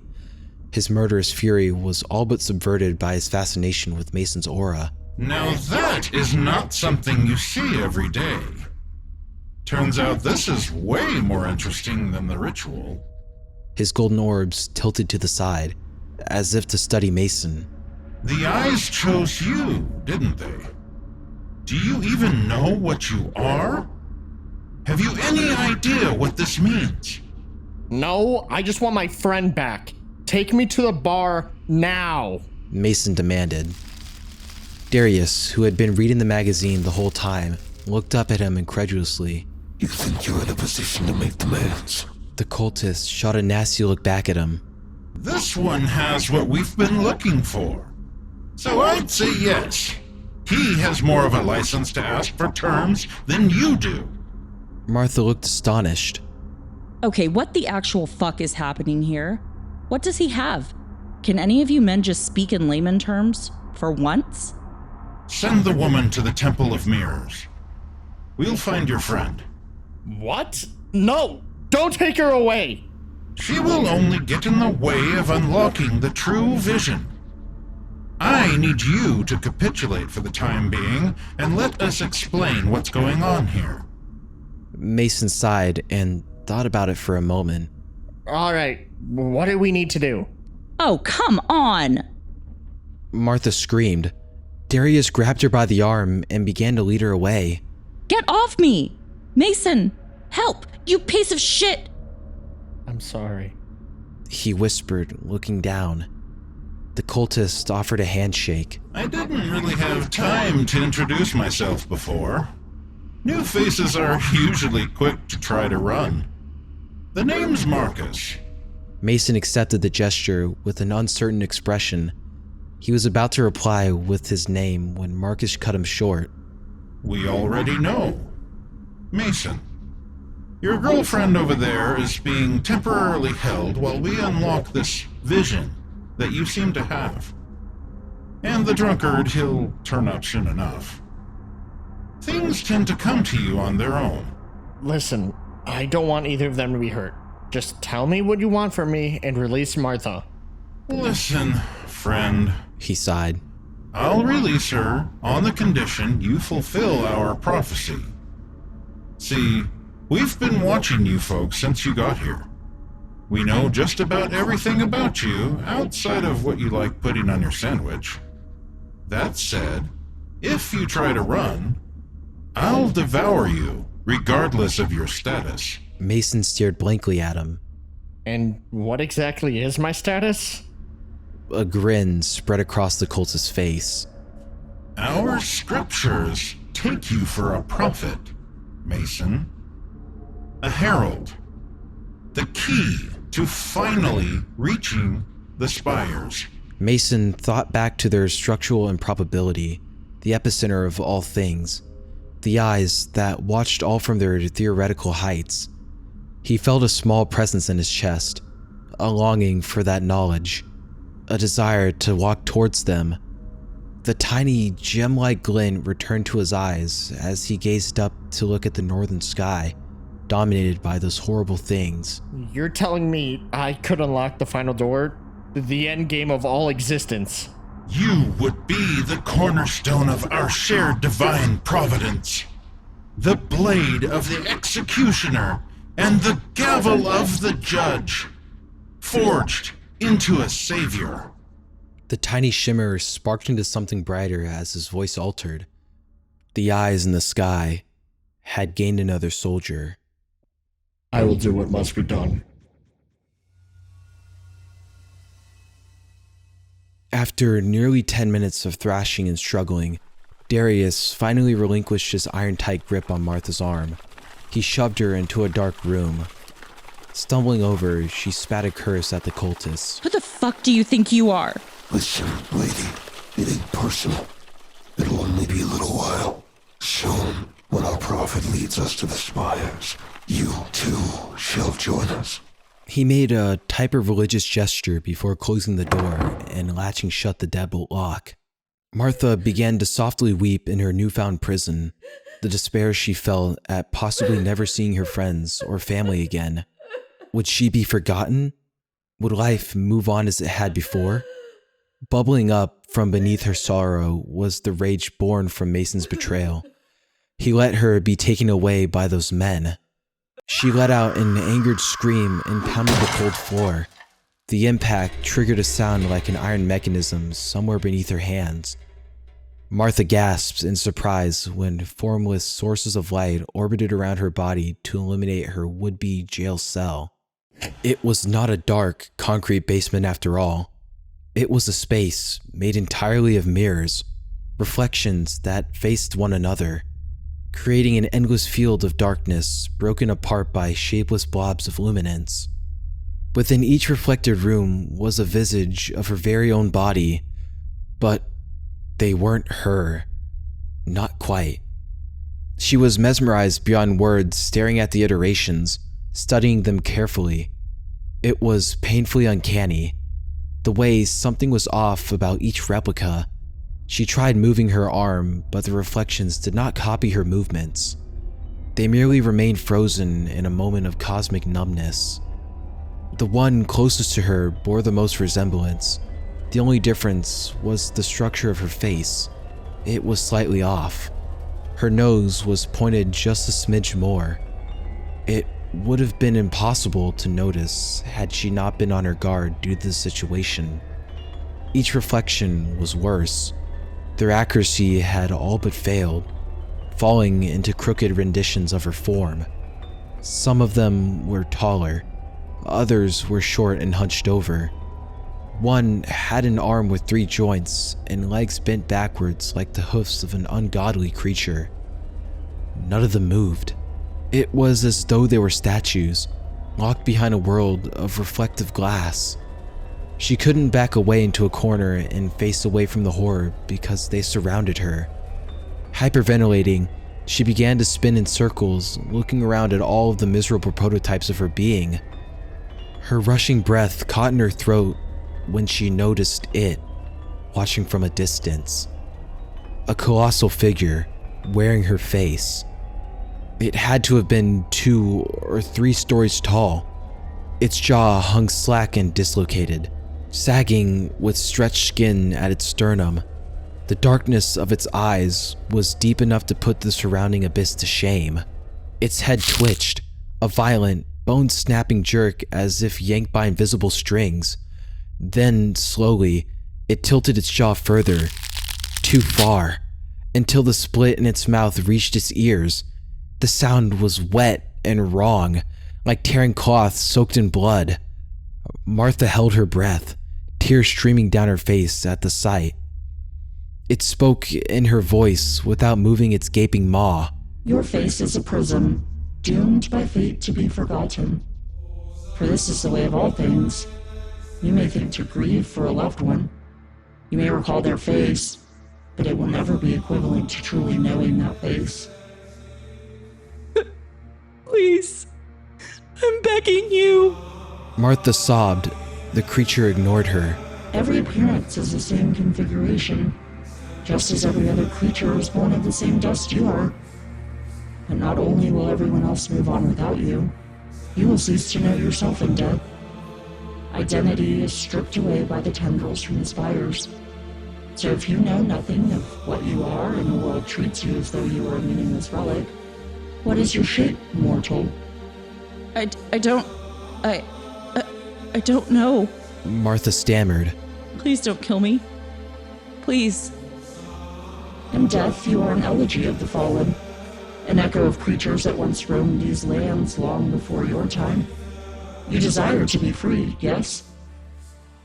Anything, please. I just want to see my family again. You have been chosen by the eyes in the sky to do whatever it takes to reach the spires. Do you accept your mission? Martha breathed heavily. Yes. I'll do whatever you need me to. Then with the powers vested in me, I resurrect the dead within you, and I offer your soul to the gods. Anxiety overcame Martha as the creature marched forth past the other replicas of her body. It knelt, placing the tip of its index finger on her forehead.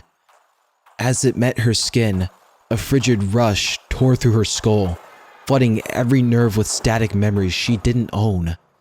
Images of worlds being swallowed, colossal beasts watching from predatory heights, all glimpsed in a single moment. Her body lifted from the ground, limbs stiffening like a puppet. The other iterations opened their mouths as if to let out inaudible screams. One by one, they shattered before her eyes. The lights began to vanish and the chasm closed in, encasing her in a bitter new truth. Martha was no longer quite herself. She remembered now, the innumerable eyes, the coming war, a mission on behalf of the overlords. Somewhere, far in the ink-black canopy above, a single blazing eye opened, staring directly at her. With cold conviction, she met its gaze. I will do what must be done. A pathway opened ahead, an archway of white light that signified an escape from the holding cell. As her body faced through it, the chamber was once again empty.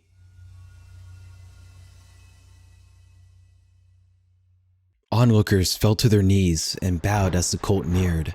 Spearheading the formation was Mason, now decorated with a pearly white cloak. It flowed behind him in the breeze as though he were a caped crusader. Where his eyes once shared the same green light as Martha and Daryl, now they shone with a brilliant golden reverence. He walked with a scepter in his right hand, a crooked wooden staff with symbols carved into the head. They made him their messiah, and he was lost in the glory, enraptured by the power coursing through his veins. Darius was not sold. While the rest followed without question, his skepticism remained a stone, unmoved. He was not yet convinced that Mason was the man their holy texts foretold the coming of. Regardless, he followed out of duty, not respect.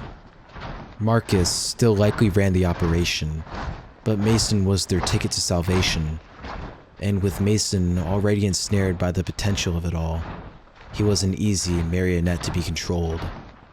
Marcus led the way to the Event Horizon bar, thinking him and the boys would go for a drink before endeavoring to reach the spires.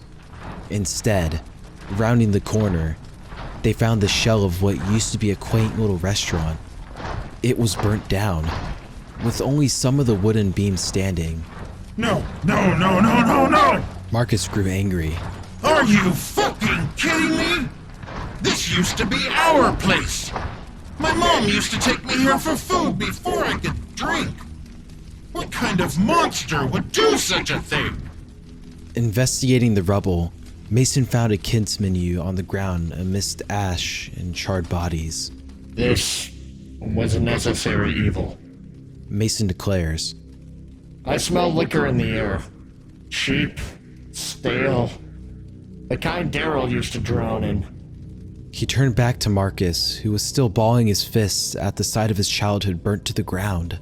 He will not be far. And if he is behind this, I assume he is working interests that oppose our own. He may be up to the spires as well. We take care of him and then we advance. He watched Mason with narrowed eyes, listened to him speak like a general in an active combat zone. Internally scoffing, he clenched his jaw and looked around at the other hooded silhouettes. You heard him. Fan out. Leave no stone unturned. The prize will be ours. All of them dispersed across the surrounding area, setting up places of observation and waiting for their target to appear. Mason took 3 cultists with him for protection. All of them were briefed on Daryl's physical description, so they would know when he approached. Mason, with his entourage, scanned up and down the lengths of the roadways, careful to know any pedestrians sharing the sidewalk with them. A strange woman briefly locked eyes with Mason, but she looked away before he could get a good read on her. Shrugging her out of his mind, he pressed forward. After another hour searching, the group came across a man drenched in something, laying on his back on the sidewalk. He was dressed in religious garments, passed out on a random street corner. Mason knelt down and sniffed the air. This one reeks of Daryl. He looked back at the other cultists who also wore proverbial frowns of disappointment beneath their hoods. Mason smacked the man in the face. Wake up! The priest seemingly spluttered to life. Jesus Christ, where am I? Have you seen a man reeking of alcohol around? Guessing it wouldn't be you because you aren't the man we came for. Do you kindly direct us to the object of our interest?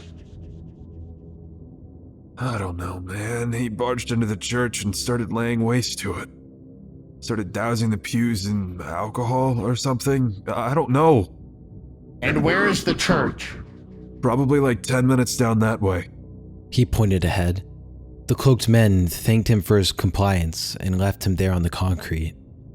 The place of worship was a massive cathedral with stone arches and meticulously detailed columns leading the way to the interior. I want 2 of you to circle around the building to find other entrances. Break a window if you have to. We'll have him cornered with nowhere else to go. The 3rd man will go and alert the others so we may have a lead. Nodding, they went.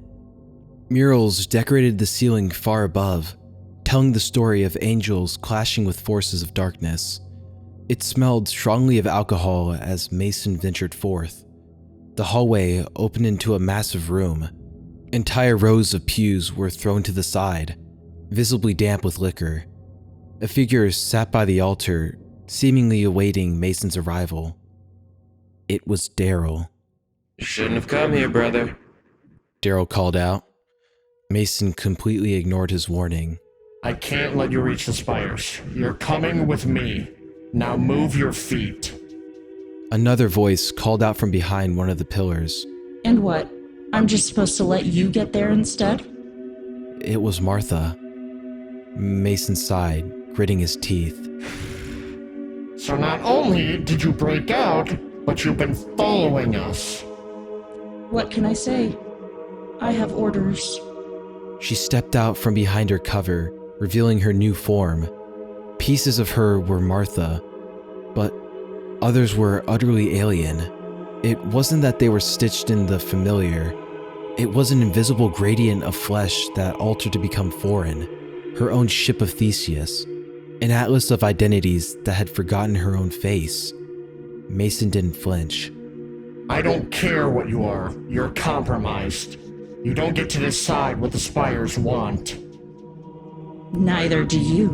Martha fired back. Her voice shimmered with something not quite human. They aren't monuments to rule. They're containment vessels. Keys, teeth buried in the ground. And if you're dumb enough to open their jaws, don't expect to be the one giving commands when they start to close.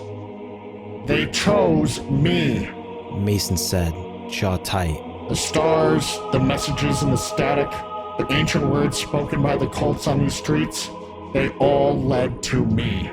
You think you can stand in the way of that? I don't need to stand in your way.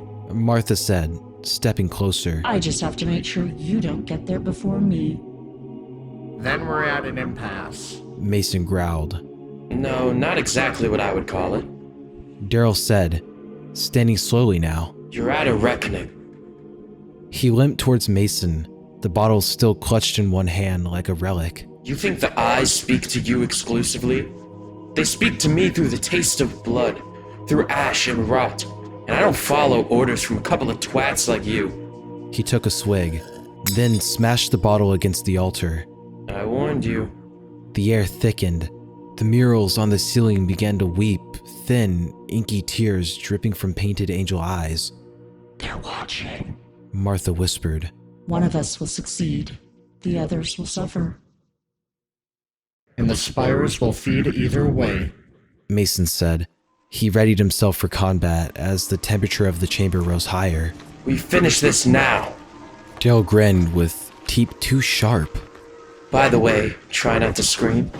They like it when you suffer. With a clap of his hands, he sent forth a spark that set the cathedral ablaze.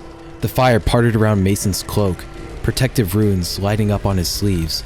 Martha ducked back behind the pillar as the inferno roared past. Seeing her opportunity, she rushed forward and tackled Mason from behind, causing them to tumble to the ground. Daryl marched forward with a malevolent look in his eyes before he heard crashing sounds from doors behind him. Cultists flooded in, brandishing swords and firearms, shouting like a band of raging pirates. So you brought the cavalry, eh? Bring it the fuck on, he said.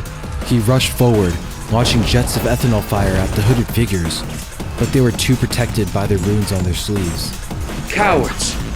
He yelled before they leapt upon him. He threw a punch at the closest one, but he ducked out of the way, tackling Daryl to the ground as the others swarmed him. Mason elbowed Martha in the face as she tried to pin him down, pulling out a sacrificial dagger from within his cloak. He kicked her back to the floor and pinned her with a boot on her neck. I want to kill neither of you, you see? He explained, still panting. I have a mission on behalf of the eyes, and nothing you can do will stop me. Several of the cultists approached to hold down Martha as well. Mason stood up, regarding both of them. Daryl still struggled against their iron grips, and Martha tried to morph out of their arms, but failed against their sheer number. Spitting blood and a bit of moonshine, Daryl chuckled. You're all so serious. He coughed. So noble, so righteous. Let's loosen things up a bit, eh? Slowly, the cultists loosened their grasp, swaying in place with Mason growing furious. What have you done? One of them stumbled sideways, laughing for no reason. Another turned and decked his comrade in the face with the butt of his rifle. He had made them all drunk by releasing the fumes into the chamber. Just a little bit of communion, he slurred. Shared delirium. Let the gods decide who's worthy. With the cultists all distracted and suddenly becoming violent towards each other, Martha lunged for Mason with a scream that became a maniacal laugh halfway through. Her form glitched, skin rippling as she became a primal weapon of destruction. Her fingernails extended into razor-like claws, antlers sprouted from the top of her head, and her teeth grew sharp and jagged. Daryl grabbed one of the cultists by the neck and slammed him into the ground, stealing his sword and promptly driving it through the man's stomach. Ripping it out, he turned to walk towards the disorganized chaos he created. The hooded figures were swinging at shadows and throwing themselves at each other with disoriented blows. Martha was on Mason again, gnashing her teeth at his face. Her jaws were just out of reach as he held his scepter against her chest, keeping her back just enough to avoid being mauled. Daryl appeared behind her and drove the sword through her spine, but it barely did anything to her. She merely turned around and swatted him away with the strength of a bull.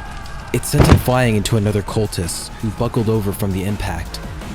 Thinking of any strategy would have been difficult for anyone under the circumstances, but it was near impossible for Daryl while he was inebriated. In the spur of the moment, he rolled over and stole the cloak off of the unconscious man to utilize its runes. Checking the sleeves, he couldn't make out what the hell any of them were. One might have been a knife with wings, another might have been an alchemical drawing. He couldn't make heads or tails of it. With the sword still driven through Martha's back, Daryl stumbled up behind her and pulled the sword out, this time doing some serious damage. Runes identical to the ones on his sleeves appeared on the blade, sending white-hot pain rippling through Martha's form. She howled in anger. Ah! Worthless sack of shit! Daryl clutched the weapon with clammy hands. Martha's contorted shape marched in and out of the blaze that was rapidly engulfing the cathedral. One of us will reach the Viidith, and I certainly don't intend to let you walk out of here alive. Daryl growled. Martha's fury had reached such a boiling point that she went nonverbal, resorting to animalistic snarls. Foaming at the mouth, she launched herself at Daryl. He attempted to dodge, but wasn't fast enough to get out of the way. Her claws raked through his side, tearing fabric and flesh. Stumbling back towards the floor, Martha lifted her arms and gaped her maw to deliver the killing blow. But she wasn't quick enough either. Mason appeared behind her and plunged the sharp end of his scepter into her back where the sword had previously torn through her body. As soon as the runes of his staff activated, a shockwave ripped out with fire bending inward towards her body. She fell to the floor, screaming and thrashing against the wooden planks.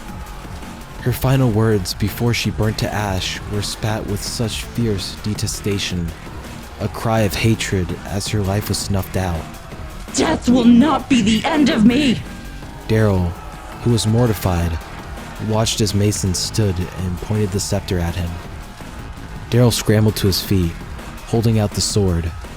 The other cultists are still absolutely blitzed, but they began to sense that one of their targets had been eliminated. Taking another look at his sleeves, he noticed the perfect circle emblem with the clawed hand in the center. Mason dashed forward, trying to seal his fate with a jab directly to the abdomen. Daryl, despite being somewhat impaired, was able to evade the strike and counter with one of his own, slicing his arm open and spraying blood all over his perfect white cloak. The runes on Daryl's blade caused a dark decay to sprout in the wound. It slowly began to take over his flesh as he scowled. Fate will not be subverted by the hands of a drunkard! Daryl ignored Mason's rage by looking down at the rune again, and carefully drawing a circle in Mason's direction. Even he looked amused. And just what the hell was that supposed to do? A black portal appeared right behind Mason, and it slowly dawned on him what was happening. Darius, bleary-eyed and largely disoriented, realized what was at stake and tried to prevent it, but it was far too late. Mason attempted to land another hit to change the tide of the battle, but Daryl blocked the strike and kicked him into the Veil of Desolation. Mason's screams echoed for an eternal moment as Darius fell to his knees. Daryl turned to face him and the rest of the cult. Marcus was barely conscious as he glared at him with absolute disdain in his eyes. You murdered our prophet, and you burned our paradise. Then let your scripture serve as fodder. Pointing his blade at the cloaked figures still drunkenly trying to stand up, he uttered a final warning. Leave this place. Never return. His silhouette blurred through the smoke, a broken man shaped by ruin. He did not look back as he made his silent escape. As the wood creaked and the support beams began to suffer from the inferno, Daryl calmly walked out of the church, sword dragging on the ground, covered in blood, injured and beaten. He cast his gaze to the northern sky to glimpse the spires. The road, a straight path leading to the pinnacle of all things. The cultists, who would once glare at him in disgust, bowed with fear. Gazing up, there were hundreds of massive eyes in the undulating light. And though silent, he could almost hear them beckoning him forth, towards the final holy lands.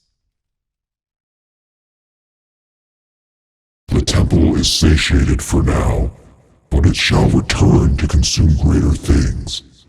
One's very identity is a fraction of the price of salvation.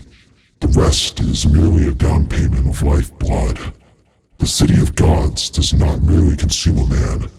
It reverts him into a beast, a bastardization of what he once was. Everything he presumes to know is rendered obsolete, inadequate. The savior that once held precedence over him no longer holds a candle to what he's seen. And though fear locks the lost travelers into a perpetual state of fight or flight, the yaw of that place is far too grand. It dissolves the fear. Fear is what confirms that we are alive, and if we are not afraid, nothing tethers us to this life. We are meant to drift into the perfect circle of absolution. This is the threshold. This is the endless temple.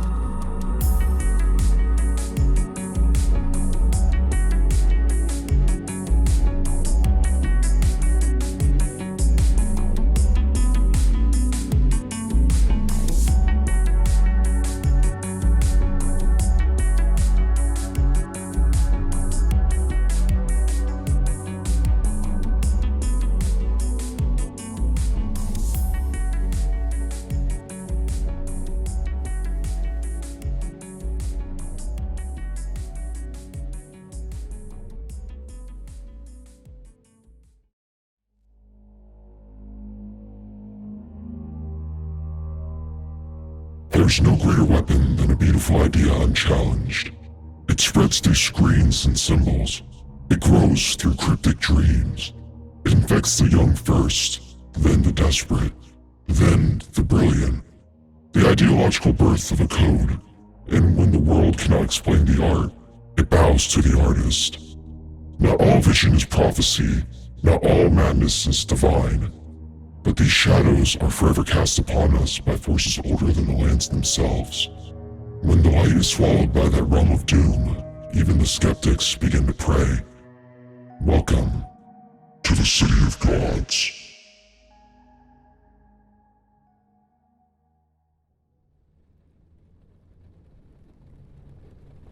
Rain hammered upon the roof of Stephen's dormitory as he scribbled impatiently on a blank page.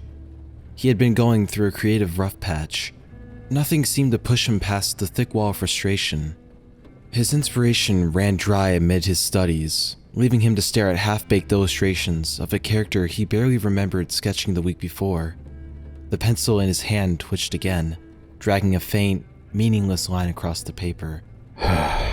He exhaled sharply, then quietly. Leaning back in his chair, he turned to look out the window. Outside, lightning cracked the sky in half, casting his cluttered desk into momentary brilliance before plunging it back into shadow. Stephen blinked at the page. Still nothing. He hated this part. The part before the idea. The part where the silence screamed. Stephen's annoyance at his own mental hurdle has caused him great distress. Creating art was integral to his life. It was what motivated him to get up in the morning. The idea of conveying a part of himself that no one else would ever get to see. A piece of his identity locked away beneath years of trauma, forcibly evolved by years of exposure to a stark truth. Stephen's torment materialized in his work through recurring motifs and creatures drawn from the ink of the tear shed. The craft was akin to an exorcism of the self, with each brushstroke on the canvas. But the worst part was that no one else could view those things the way in which he did. Beauty was to remain in the eyes of the beholder, no matter how impossible. Every work of his prior to that night had some reference to a great maw, a gash of razors and viscera emerging from the mouth of a maddened god. He had always used it in a thematic sequence, but he wasn't fully aware of what it meant to him. In and among the complicated flowchart of his certainties, he arrived lost upon the fact that it was the cornerstone of his signature. The symbolism would escape him, but the pattern would continue.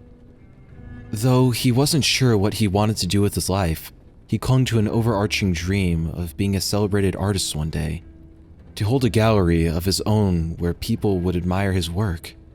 He wanted his art to be studied years after his death. It wasn't merely that he lived and breathed for this as a hobby. He wanted to outlive him, to cement his legacy as one of the greats. Another crack of thunder snapped him out of his daydreaming. He admired the rain once more before putting aside his pencil and paper and heading to bed for the night. Just one floor above, two students watched a movie, relaxed after finishing their coursework for the week. The characters on screen babbled about destiny and their responsibility to subvert fate. Alexia was one of the two students. Hey, can you pause it? I need to use the bathroom. She asked. The other student, Harper, picked up the remote and paused the movie. Hey, while you're up, could you grab me a bottle of tea from the fridge? She asked. Yeah, no problem. Alexia and Harper came to be friends during orientation because they sat nearby one another during the event. After talking about common interests, they began to hang out frequently when they had the time. After a while, Alexia offered to share a dorm with Harper for the purpose of convenience. Harper studied science with a keen fascination in chemistry. On the other hand, Alexia studied liberal arts with her interests centering around literature. The two of them didn't have many overlapping interests, but all was well for the time being. Getting back from the kitchen, Alexia handed Harper her drink and sat back down to watch the movie. Beneath them, Stephen wrestled with an unpleasant dream amid his slumber. A deserted cruise ship lost at sea, not even the faintest hint of a fellow passenger. Every call out to would-be passengers only confirmed to him that he was somehow alone on this voyage. Exploring its lengths, he would merely grow more concerned. Belongings were left behind, clothes thrown around, personal items, even shoes. And somehow, there was no sign of any struggle. Not a single spatter of blood. No deployed lifeboats to corroborate evidence that there was a drill going on. When he looked down where the ship was headed, he saw only a dark horizon locked by storms ahead. All that stood between him and that awful place was a curious line that hovered in front of the ship, nearly blending in with the dreary skyline. Not sure what exactly he was seeing, he blinked rapidly to make sure it wasn't some optical illusion. Each blink brought the same, conflicting image back to his attention. On the final blink, however, the line was suddenly a pair of lips that softly hummed the shanty of long-dead travelers. It was a mournful tune with an unforgiving melody. Hello? What is this? What's going on? What are you? Stephen called out, backing up against a nearby wall. The humming immediately stopped. The lips frowned and slowly opened to reveal a mouth of orderly white teeth. So many paths to take, yet they all lead to a singular point. The voice murmured. I don't know if there's somehow a conspiracy from everyone on this boat to prank me, but I get it. I'm pleasantly surprised. Before the words even left his mouth, he recognized the absurdity of the situation. It'd be a pretty gnarly prank to slip one guy hallucinogens. And besides that, why him? You are lost. You need a force to believe in. I think the world needs a force to tear down its innumerable walls. I believe there's a deal to be made. It argued. I'm lost? Go forth. Show them. What am I supposed to... Stephen was about to inquire when he was abruptly awakened by his alarm ringing at the bedside. The thunder from the night before had all but resolved into calm rainfall as the morning classes began for the day. Droplets pattered gently on the umbrella as Alexia and Harper strolled across the soaked brick path. Students weaved around them, their footsteps muffled by puddles and damp leaves. The air was cool, the kind that made you tuck your chin into your hoodie without really giving it a second thought. I swear, this campus has like 2 settings, heat wave or drowned rat. Well, pick your poison. At least the rain makes it poetic. Harper laughs. Yeah, unless you're the one wearing white sneakers. Seems like mine are already joining the dark side. Tragic. A scholar cut down in her prime by campus fashion. I will haunt this quad. Hey, have you picked a topic for that literature essay yet? Alexia asked. Sort of. I'm torn between focusing on tragedy with a few niche readings or just sticking with one of the guided prompts. I'm doing mine on romantic irony because I hate myself, apparently. Alexia smirked. You're gonna crush it. Can't think of a bad paper you've written. Harper looked thoughtfully ahead as she passed by a damp bench surrounded by piles of leaves. A squirrel rustled nearby, scaring itself in the process. You ever get that feeling like everything's finally setting in? Like the college rhythm is real now? I guess I get that feeling sometimes. The first couple of weeks felt like an awkward fever dream, but now that we're living it, it ain't too bad. Want to stop by the food court? I could go for a hot drink right about now. Only if we can sit by the window. I want to watch everyone else get caught without umbrellas. Alexia quipped. I got time before class. Oh, you're evil. No, I'm a writer. Stephen, in his solitude, elected to skip his lectures for the day in favor of pursuing a growing creative itch. The dream from the night prior had begun to slowly chew away at his art block that plagued him for weeks. The images from his dream stuck to him like gum to the underside of a desk. The light of the mouth hovering above the ship, an encroaching gray-blue sky, emptiness watching from around dark corners in the abandoned vessel. Thoughts entered his mind in a great flood stemming from the cryptic words off of the mythic tongue. To go forth, to make a deal, to believe in a force. The force in his mind was without shape. It loomed like the burden of eventual demise on a horizon that yearned for sacrifice. Yes, he could see it. A faceless overlord from beyond the frame, over the boundary of a mirror's precipice. In a sudden burst of movement, he quickly rushed to grab his sketchpad. Stephen's hands worked with mechanical urgency, dragging the pencil in sharp, deliberate motions as if his fingertips had become conduits for something exceeding thought. It was almost like he didn't think about it. He transcribed the vision as it was delivered to him. The lips from the dream took shape with jagged angles and a murderous smile, wide with an unhinged jaw, and black like murky twilight waters. The lips belonged to a towering form of glitching proportions. It was hard to decipher exactly what was coming to mind, but the rendition he was able to execute was an utterly repulsive beast of malintent. Stephen paused, his breath caught, his fingers trembled, but it wasn't even that he was tired. The feeling rang clearer as noticing someone staring at you in a crowd before you worked up the courage to turn around. He flipped the page. He once more drew the being, except now it was garnered in wires and gauze, face obscured by what looked like a cracked mask. It stood in the halls of the ship, gazing into a mirror that held no reflection.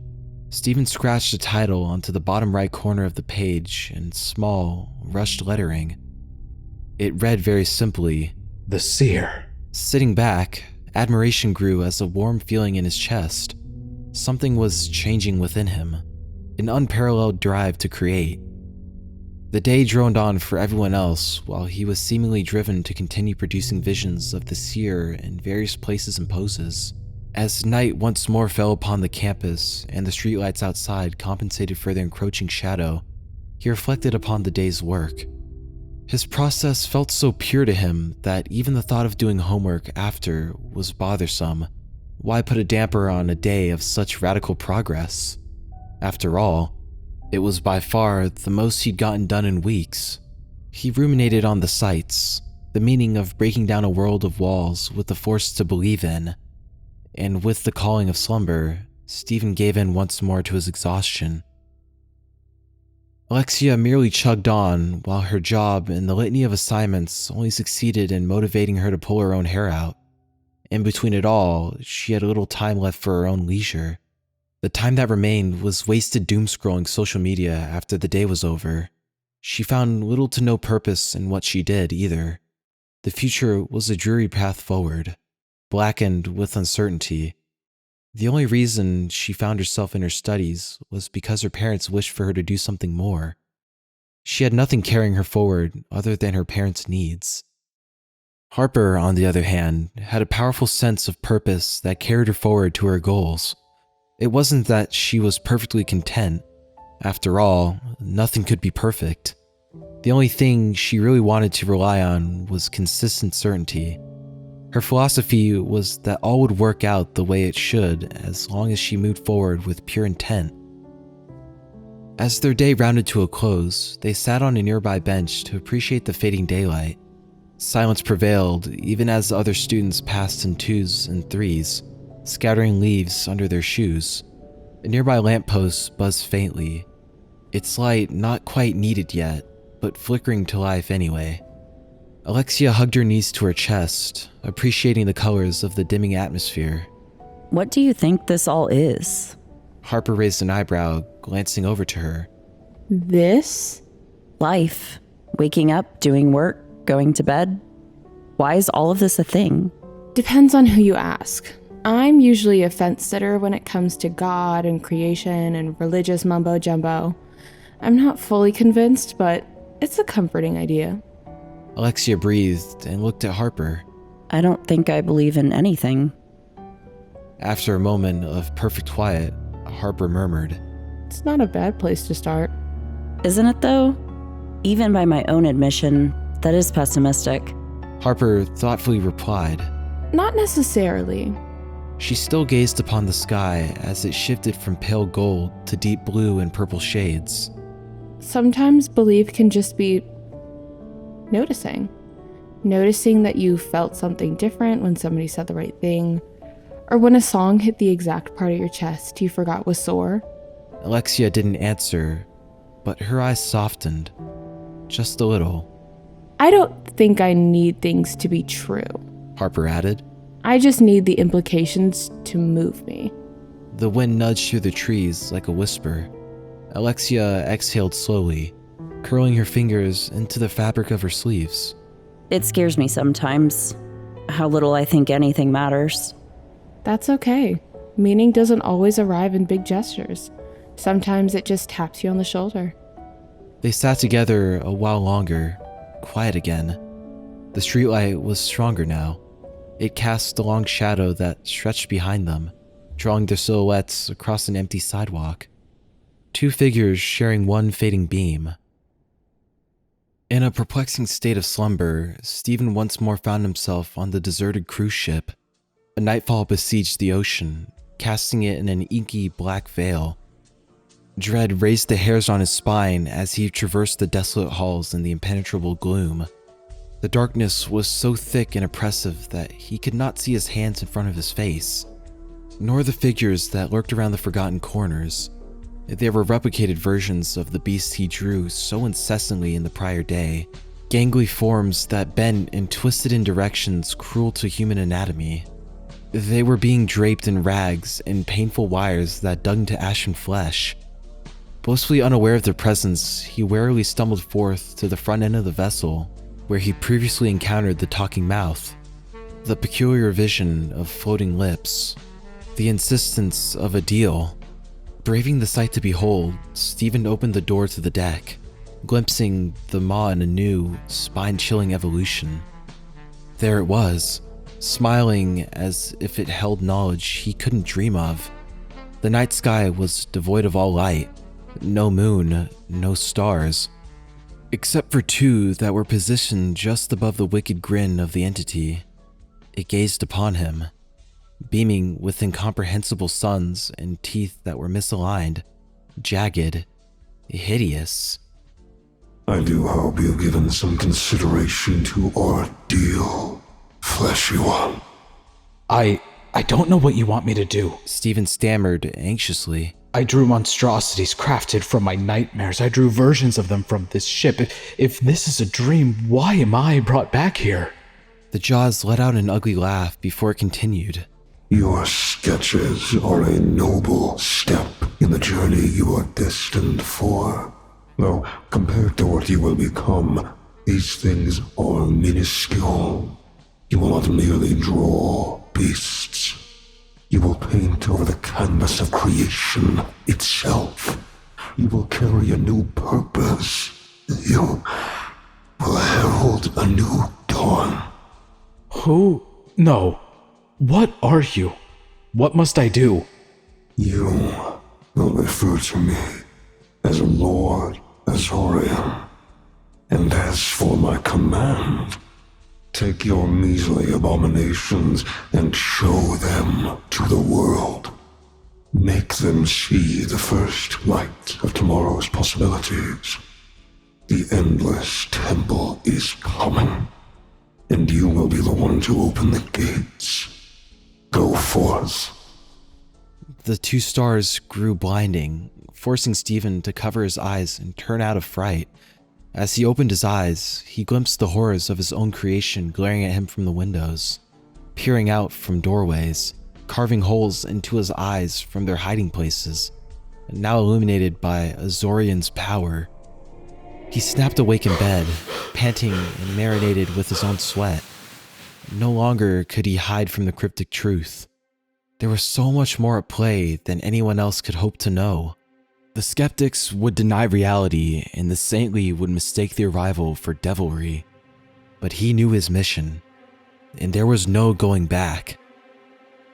Stephen spent the following day madly preparing for his next move, the emergence, announcing his artistic voice to the world.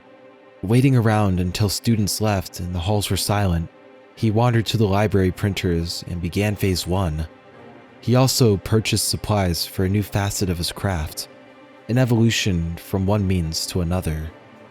Then came the digital establishment.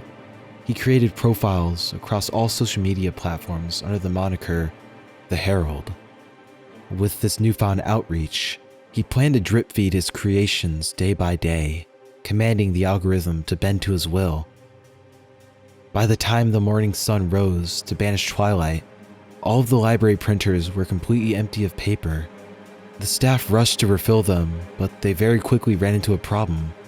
All of it, every last sheet, from their entire supply, was gone, as if the facility never had paper at all. It was a brand new day. Usual functions resumed as they normally tended to do. Out on another daily stroll across campus to go to class, Harper and Alexia stepped out confidently, but couldn't help feel that something was amiss. Even the air felt heavier, thick with something perhaps unseen. It wouldn't take long to uncover why. A sense of confusion rode the wind, starkly contrasting the usual laid-back energy of the walkways. Art prints of unsettling figures were taped, stapled, even glued to random places all around campus. They were depictions of spindly humanoids with gnashing teeth and bloody orifices for eye sockets. Many of them were garnered in apparel meant to give the illusion of holiness. They were demigods, life forms bred of suffering that lived and died by the sword. Upon closer inspection of the papers, they were all marked with 5 words crowning the top, an offering from the Herald. Emails were sent out by the university in attempts to soothe out many of the growing concerns voiced by the students. They assured that they would investigate to determine what happened and why someone would even go to such lengths. As the rest of the people in the surrounding area went about their lives, they too had noticed the strange art prints. Somehow, they were plastered all over town. Some people had even found them in their mailboxes. This fostered an atmosphere of deep uncertainty. Reports flooded in to the police, who said they would investigate in collaboration with the university, given that the paper had come from their campus and there seemed to be at least something of a correlation to be found. However, the police weren't fully convinced that there was reason to suspect wrongdoing. It seemed far more likely to the officers involved that this was merely some publicity stunt, a marketing campaign meant to start conversations. That said, Harper was taken back by the whole situation. You're not seriously entertained by all this, are you? Alexia asked. Why not? I'm sure we're seeing the same thing. I know you feel it too. The air is different. It's almost like feeling watched. Alexia shrugged. Doesn't mean it's real. It just means people are good at starting rumors. Harper couldn't shake it though. Sure, but an offering from the Herald? On every single sketch? For what must be thousands of sheets of paper? That's not random, and I know you know that. Screams aggressive marketing to me. Guerrilla tactics, as they might call it in the business. Could be for some upcoming horror movie. Or maybe it's some cult zine. There's a podcast for everything. Wouldn't be surprised if there's some media attached to it. The girls took a moment to reflect as they continued on their walk. You sound like you're hoping for it to be something meaningful. Maybe I am. She replied with a sigh. I mean, it's not like belief at its most basic level ever hurt anyone. And I did say before it could just be noticing something. Well, we all saw with our own eyes, did we not? I think there's a difference between believing in Jesus and putting up crosses on every conceivable surface. I don't know if this is an entry-level religious thing. What if it really is bigger than us? What if this is some kind of communication through symbolism? I mean, the Herald has to be something, right? Something ancient or sacred. Maybe it wasn't really meant to scare us, but to prepare us. Alexia rolled her eyes. Oh yeah? Like what? Aliens? The Rapture? Harper ignored the sarcasm. Probably for some big reveal or change. I don't know. Nobody knows. I'm just saying, it feels larger than life.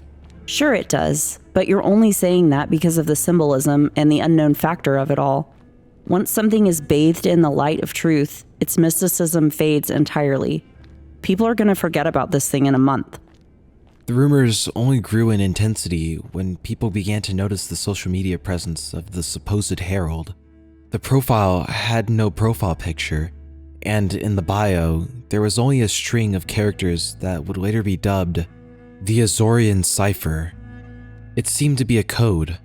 It would take some considerable time to understand, but interest only swelled from there. After weeks of festering dread, the phenomenon was brought to an absurd new context. Influencers from outside their small town took notice of the sprawling mystery. It seemed like harmless journalism at first.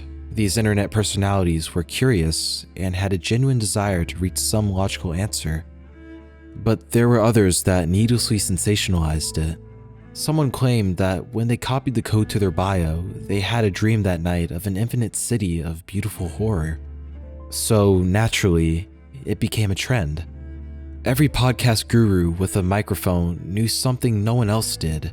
A new revelation every week about the purpose of the Herald, the symbolism of the creatures. Stephen's plan worked with mortifying efficiency. With paranoia becoming inescapable, he had enslaved the mind of the common man. He enraptured the artists, for they began to draw their own visions of the anomalies he gave rise to. The apprehension of their town was vastly overshadowed by the internet's treatment of it as some quirky meme with a growing fandom of artists. No one outside could possibly comprehend just how on edge the residents were. On a fateful winter night, it stopped being a joke without a punchline. Lines were crossed, reports trickled into the police of sightings, jittering silhouettes stalking the streets under a pale moon, cloaked figures violently shaking in and around the streetlights. Others reported strangers tapping on their windows and hushed whispers coming from just outside. All at once, it seemed as though the town was overrun by shadowy forces that freely roamed with the coming of dusk. As a result, the residents were advised to not leave their homes after nightfall. The university would hold all of its classes online until the situation was dealt with. And still, the conversation surrounding these events from the outside world was still blissfully ignorant. Inspired individuals still cultivated art and offerings to the Herald, and Stephen watched his work unfold with a smile. In spite of the chaos, Alexia and Harper tried to live as though nothing changed. They still got coffee at the same shop, still took turns complaining about professors, still texted about weird dreams, and what outfit went best with the dread. On one quiet afternoon, as the sun barely pushed through the clouds, Harper sipped her drink and glanced at her phone, picking it up so she could text Alexia. So I've been talking to a guy. She typed. Oh, do spill the tea. His name's Steven. Interesting. A real person or just another cryptid from the forums? Real, I'm sure. I think so anyway. I don't know, we just click. Well, you better keep me updated on him. I'm curious to see how long this one lasts. Harper laughed, leaving a heart emoji over Alexia's message before putting her phone back down. Alexia thought nothing of it. The name didn't register, and why would it? People were trying to move on, at least as best as they could. They craved normalcy, and even under normal circumstances, she would have supported her best friend. That night, Harper was pulled into a twisting dreamscape. Slumber came swift and with purpose. It materialized as a dimly lit city adorned with brutalist architecture and archaic runes carved into stone walls. An empire of glass skyscrapers lay beyond kingdoms of rotted cathedrals and brick office buildings. Along the avenues of decaying grandeur, mysterious orbs of light wafted between pillars of the infrastructure and sauntered off to chambers unseen. Harper, in her bewilderment, stumbled forth in vague awareness of the surrounding landscape. The sky overhead was filled with a pale, empty light that knew no heavens or angels. It merely stretched into imperceptible oblivion while the cloaked figures with burning bright eyes shuffled on below. Her breath caught sharp in her mouth as one man stood out from the rest of the entities walking by.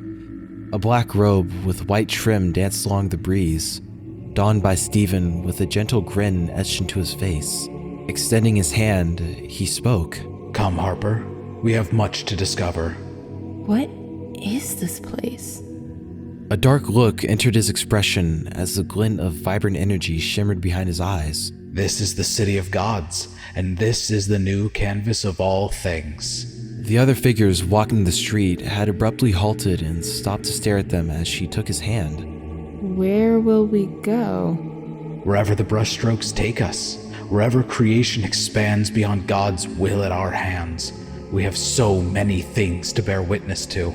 Steven was lost in his own sequence as they walked side by side, hand in hand. A dream within a dream, collapsing in on itself at the hands of Lord Azorian. Visions flooded Steven's mind. Azorian had taken full shape, a tower of limbs that wielded light akin to the might of a singularity swallowing suns. The maw of this god, it levitated in the air above a non-existent throat, and the stars of its eyes had multiplied. Azorian was an arachnid beast of severed appendages and divine pillars fused together. All is going according to plan, Harbinger. Azorian declared. Steven, now kneeling on the deck of the forlorn cruise ship, lowered his head. Thank you, my lord. Do you know what the best part of this is, human? What is it, your majesty? Because of the work you have done, the people believe there are impostors among them. I've not yet lifted a finger. I have not even sent a single creature under my commands to infiltrate your planet. These weaklings, they cry wolf when the wolf doesn't even exist in their ecosystem. Comedic, is it not? A laugh escaped Steven's lips as he lifted his face to smile up at the god before him. Your praise forces me to be humble, for it was you that lifted me from my stupor. But alas, your work is not finished.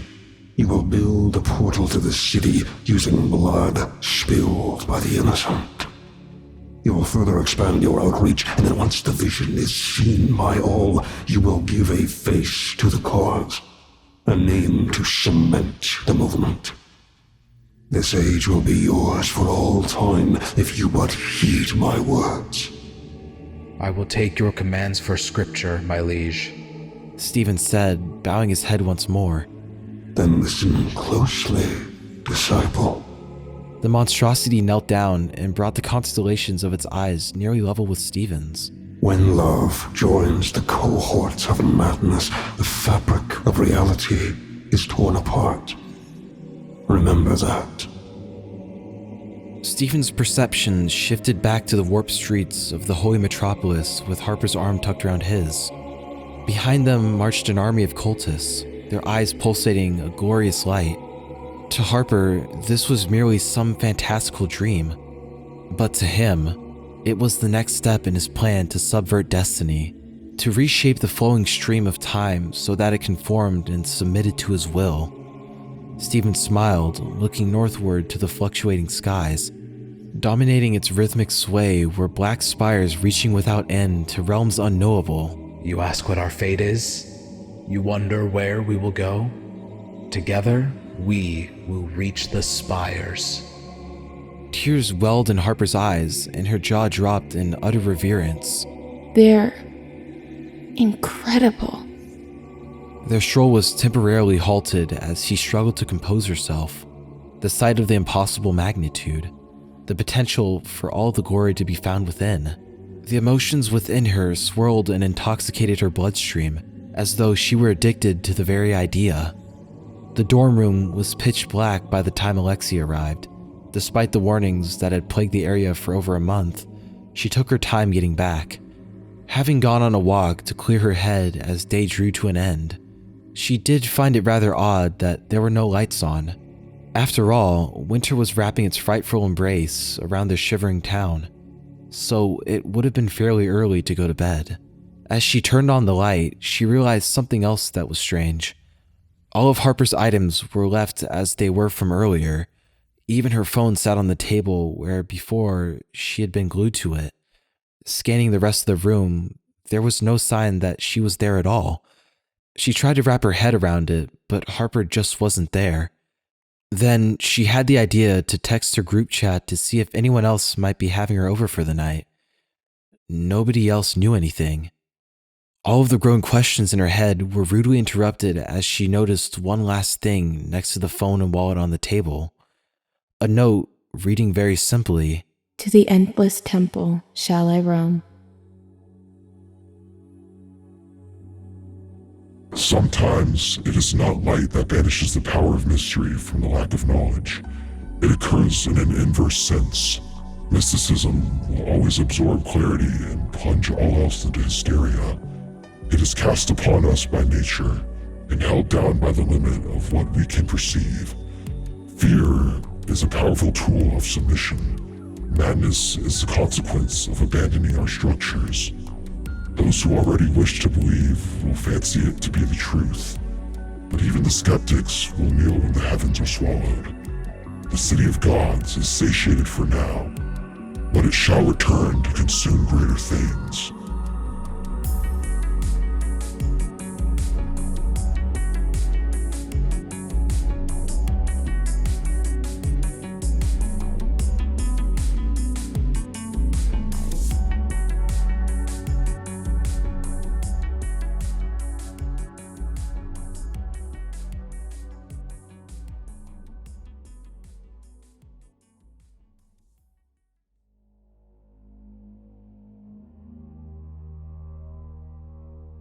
The mark of a great artist is sacrifice, stumbling down a continual path for glory at the expense of all else, endeavoring for the purpose even as the pleasures of life fade away.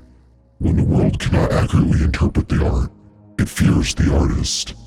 The desperate and the meek are already ensnared, and the skeptics soon shall no longer die on their hill of indifference. The mark of a great artist is sacrifice, but greater still is the emblem of a prophet, a sacrifice of blood. Welcome to the City of Gods.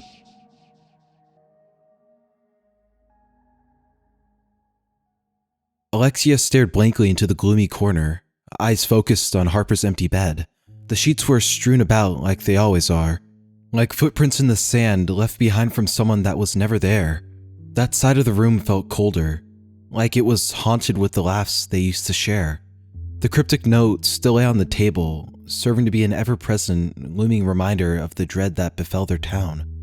It had been over a month since Harper was filed as a missing person, one of many, made even more a topic of never-ending gossip, no thanks to the talk of rumors on social media. Alexia grew desensitized to the panic. All of those alarm bells had driven her deaf to the snarling growls of an insidious beast. Instead, the sirens telling her to run just sounded like two measly little notes on a keyboard. The world around her continued as it was, though tinged with the shadow of recent events. People searched for their missing friends and loved ones, though no one ever showed. The entire community was stuck between a jagged rock and a hard place higher than the peaks. No one could agree if there was some massive conspiracy theory or if this was some sort of impossibly complex practical joke that no one was clued in on. The Herald's drawings were never taken down. Hysteria made people afraid that desecrating the art would lead to misfortune or other fates that were perhaps worse. The vanishings led people to fear for their lives, as though they could be next for little to no reason. Others disagreed that the disappearances were even happening at all. Their concerns were not with some mystical threat beyond comprehension. Their belief was that this was some sort of new government experiment. What would a town be driven to do if random residents began to disappear and no one trusted each other? Perhaps not far-fetched. After all, it would have been one hell of a social experiment. Alexia wrestled with regret while everyone else in the community seemed to descend into shivering unease. Stephen's plan for greatness was coming to fruition day by day. The social media accounts were still anonymous and none of it would ever trace back to him. Soon, he would eventually move to reveal himself to the world, but it would not be for quite some time. There were additional steps that needed to be taken to elevate his strategy. First and foremost was the medium of his art. During the first phase of his endeavor, he sketched the creatures from his nightmares onto sheets of paper. He had tried to utilize digital art to bring out his concoction of paranoia and fascination. It didn't quite work the way he intended it to, nor did a simple paintbrush. Nothing grabbed out of him from beyond the veil of imagination, and it was the first time in months that Stephen felt this growing frustration. The question gnawed at him relentlessly. How could he remain the driving force of the movement if he couldn't craft something that defied the practice of artistry itself? He wouldn't find the answer. It would instead come to him in another dream crafted by Azorian, the god beyond the mirror's edge. Taken by slumber once more, Stephen found himself surrounded by the inky blackness of the ship. Each dream brought more mutations to his perception of the wicked god. The tower of pulsing limbs branched off into innumerable arms. The limbs ended in gnarled fingers and tentacled flanges that writhed without reason for their structure. Paying respect, he immediately fell to his knees. My lord, I am blessed to behold your presence. Azorian glared at him with a galaxy of stars for eyes. They folded in patterns behind the pillar of corrupted flesh, like beacons of his limitless knowledge. Your progress has halted, Prophet. Explain yourself. My liege, I can't understand it. I need something more powerful than the instruments I'm afforded. More than technology, more than a canvas and simple palettes of color. The abomination growled in frustration. I enshrined you as the herald of my age for this divine purpose. Come hellfire or I seize, my will shall be done. I will erase you from existence if you fail to carry out my commands. The god's outburst caused him to curl into a fetal position. Yes, my lord. I will see that your work is complete. I just need something more powerful to make them all see and believe. I know of such an artifact. Stephen raised his head, half in relief and half in amazement. In order for true creation to be understood, captured, brought to blinding fruition, the original blueprint must first be decimated, brought to little more than scattered atoms and memories of the old design. In order to reconstruct the canvas of reality, you must first wield oblivion itself. You must offer the soul of the one you love to behold such dispassionate destruction. Then, once the lamb is lost from the herd, its blood shall be used to bring me forth to your world. Go forth, my soldier. Bring harbor to the city of gods. Without another word, Stephen woke up from the dream within another. It was a realm constructed by Azorian's hundreds of fingers, sculpted by his incomprehensible vision. It took the shape of the holy city, and Harper was hopelessly lost within its labyrinth. She was trapped, clipped from reality, and downloaded into Steven's mind. He was a conduit for Azorian's wrathful power, a catalyst for his overreaching plan. Yet, in all of this, Harper was swayed by Steven, hypnotized by the spires. In her eyes, she was uncovering what she considered to be her destiny, the immeasurable excellence of the endless temple. Harper floated in and out of lucidity as the days and nights dragged on. One moment, she felt suspended in the air, and the next, she was walking down the path through the godly metropolis, hand in hand with the prophet. Reeling from the sudden shifts of her awareness, she nearly collapsed from nausea. Catching her before she landed on the ground, Steven held her body against his. I've got you. You're okay. I don't understand what's happening, Steven. She exhaled sharply. Is this a dream? Or are we truly in the city? You're already here with me in the temple, but you can't perceive it yet. Not in this state. When will I know? When you yourself are conscious of the change that we are endeavoring for. The brushstrokes of creation are inconceivable to you, but I can see it all within my grasp. A completely new canvas of space-time that you and I could rule over as gods. Perched up in the spires, watching from fearsome heights like we were born to be, king and queen. But what about my friends? My family? Surely at some point I need to wake up so that I can be there for them. Fate wills it that you will see them again. They will join us in our journey to the city. Harper held onto him a bit tighter, regaining her composure. I trust you. I want to see this through. As long as my life remains intact, I need to know where this goes. Standing up straight, Steven once more laced his fingers with her, and they walked forward with the spires looming ever distant in the skyline. What is it that drives you, anyway? Steven took a moment to reflect, to really let her question sink in. I started in pursuit of being one of the greats, an artist that future generations would study.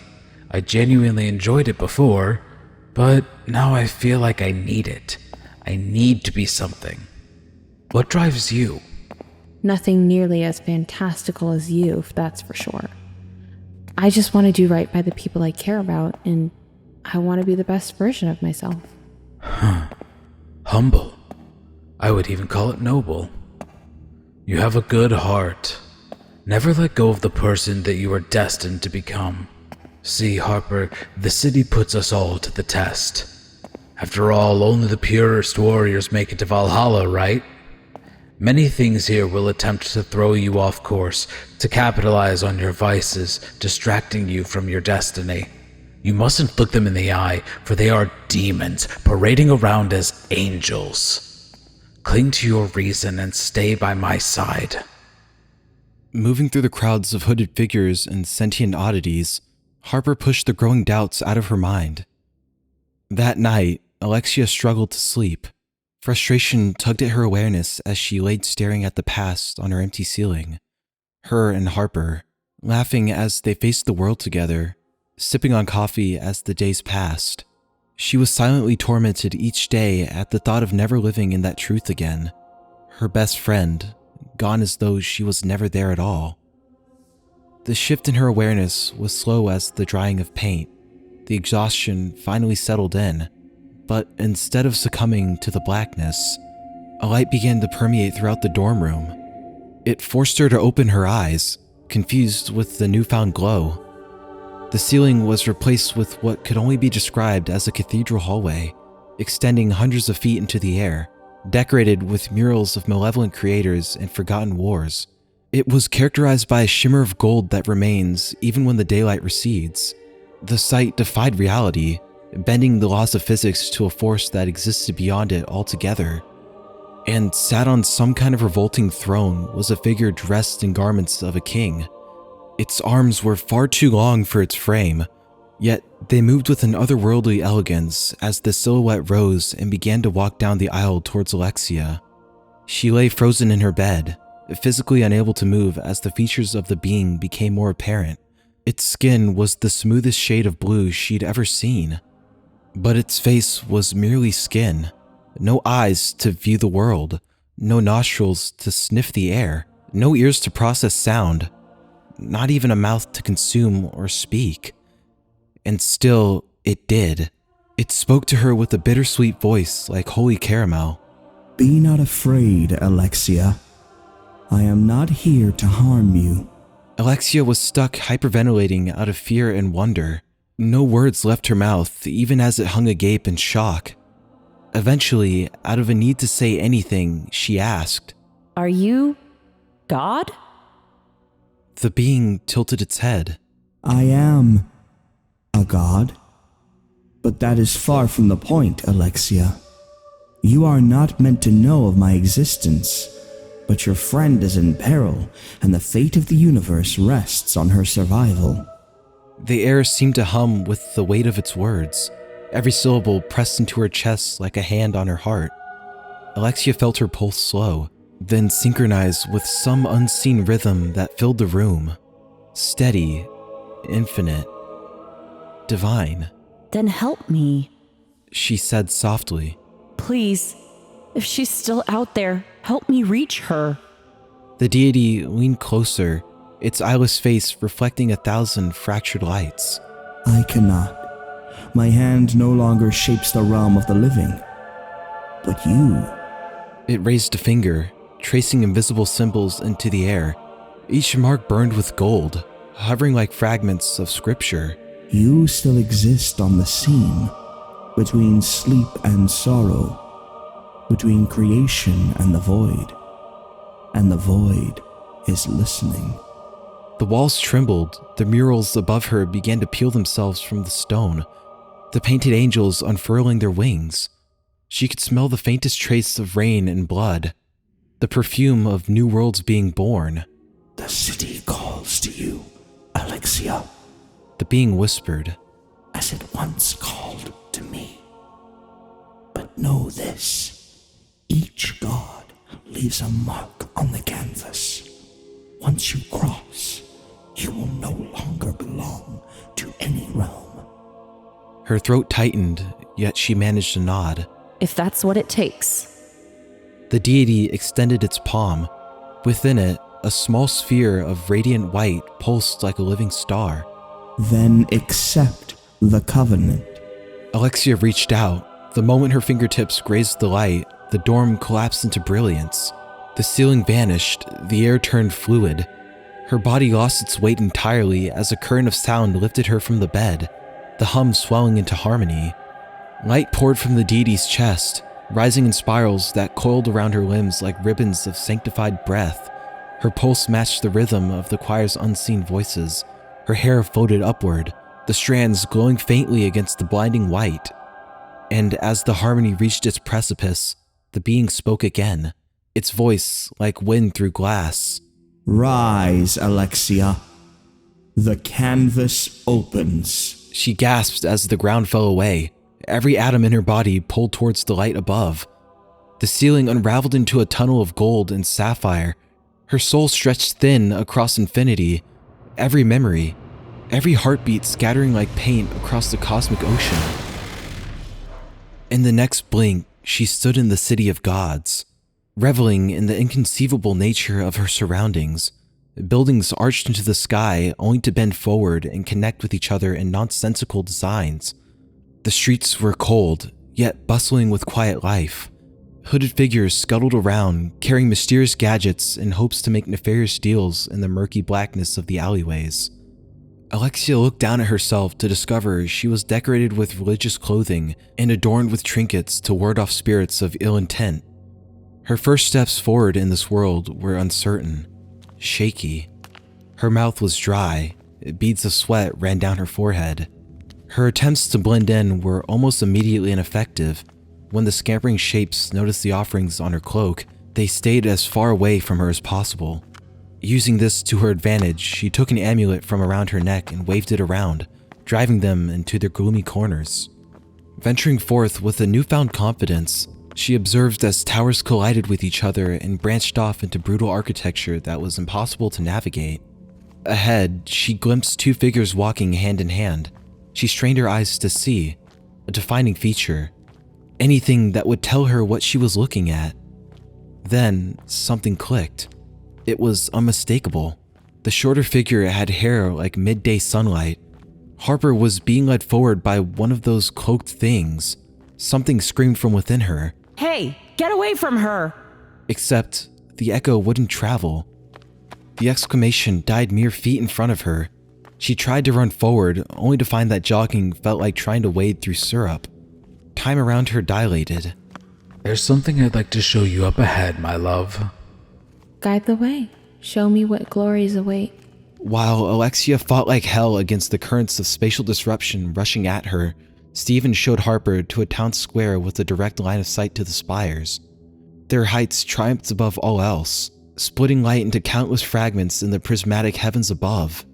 The peak was nearly incomprehensible to the naked eye, yet close to the boundary of sight were massive eyes that scanned the streets below. Harper's breath came in sharp once more. This is simply magnificent. How is any of this possible? It's not. At least not in the place we come from. But here, anything is possible.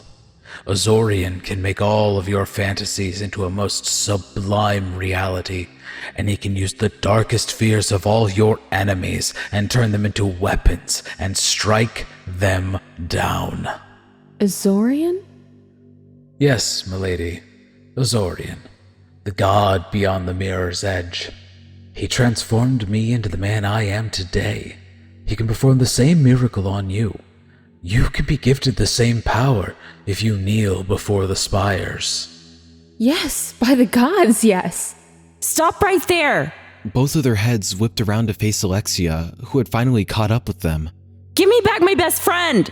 Harper looked genuinely confused, her friend staring back at her with fearful eyes. Alexia? What are you doing? Don't listen to it, Harper. It's trying to trick you. I don't know. Harper, you need to get away from him right now. He seeks to kill you.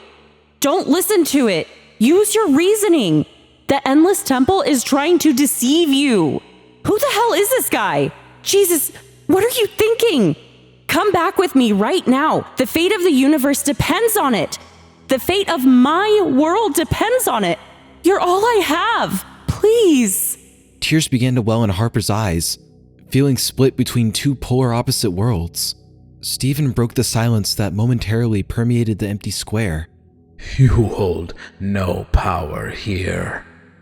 Oh, but I do. Alexia said, waving the amulet at Stephen, hoping he would recoil in fear and disgust. He didn't. You have no power at all. His body levitated above the earth. His eyes began to glow like frozen lightning, and the fabric of reality began to bend until it broke at his will. With his palm trembling before him, he sent out a constant stream of malevolent power that collapsed the space upon itself. Reality folded in on Alexia, snapping her out of the realm. Harper sobbed in bewilderment as Stephen held her close, comforting her pain. That's what happens when you are the closest to absolution. All else will drag you away from your destiny. Still shaking with labored breath, she knelt in front of the nearby ledge facing the spires. That thing wasn't my friend. Alexia waits for me in the new universe. We will be together under the new continuum. Stephen grinned as Harper lifted her head to face the pillars of the gods. Offer your life to Azorian. I give my life to the god beyond the mirror's edge. I offer my soul to the spires so that we may see the dawn of a greater cosmos. She turned to Stephen, grabbing his hand. I am with you to the violent end, to the eternal spring of tomorrow's light. Stephen had done it. Harper was his. So convinced of the rapture that she denied reality to witness what awaited her on the other side. The sky darkened, and from the void above, a single object descended. It was carved from the flow of destruction itself, the existential force of change. It was a single brush, darker than the purest strain of hatred found in the heart of any man. Stephen finally had the key to unlocking the next piece of his master plan, oblivion, contained with the metaphor of artistry. Harper's face slowly formed a mad grin over the span of moments. The sight of the brush filled her with a numb sense of completion. The feeling at its core was a soulless elevation into spaces of thought less than wholesome. Like the fire in her chest died at the proclamation to the gods. It's time to show them what we are capable of. Remember this day, for it is ours for all time.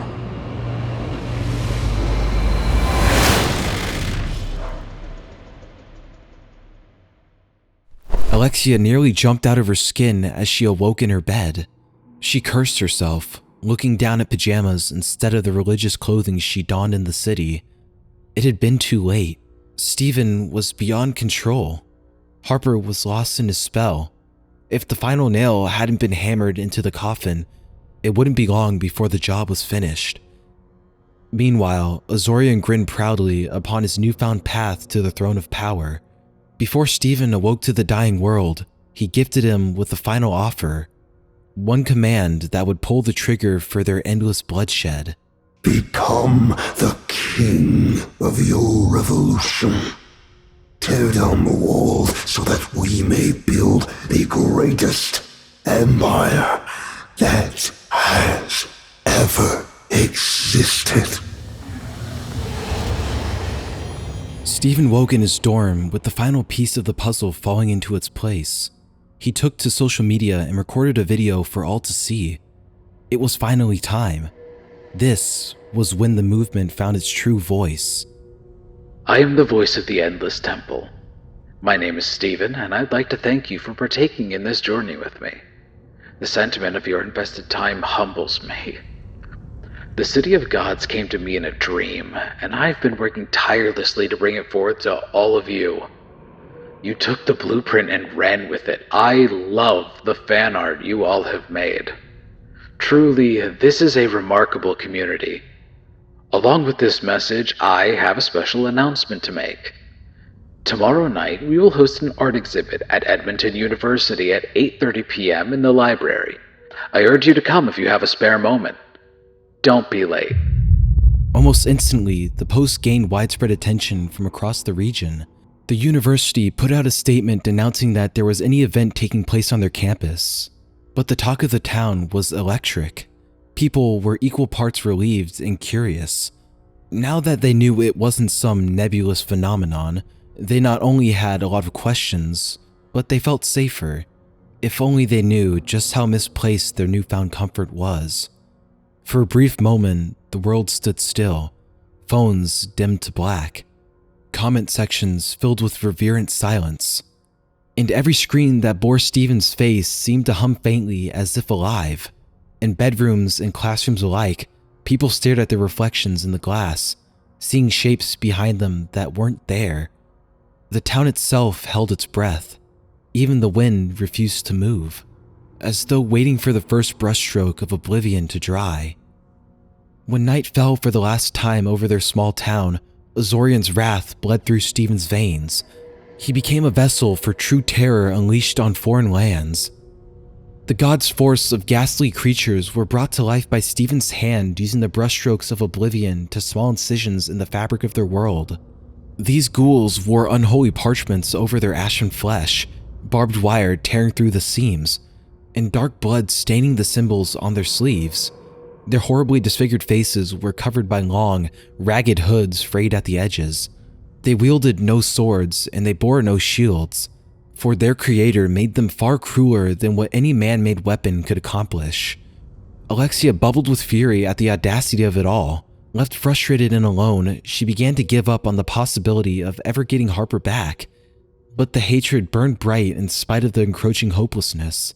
She had to make Stephen pay for what he had done. Frantically, she searched the dorm for something she could use for self-defense. Anything to stop the Herald before he could murder her best friend. Sunlight did not return with the new day.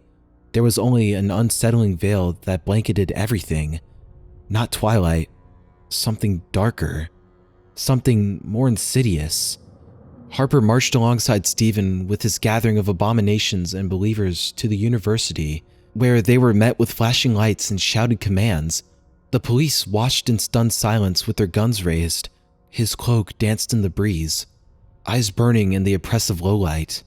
Their perceived authority quickly crumbled under the cosmic weight of Stephen's power. With the wave of the brush in his hand, he painted with death over the mere existence of all that opposed him. Each and every officer was deleted from existence. The ones that avoided being erased were mercilessly slaughtered by the gnarled monstrosities under Stephen's command.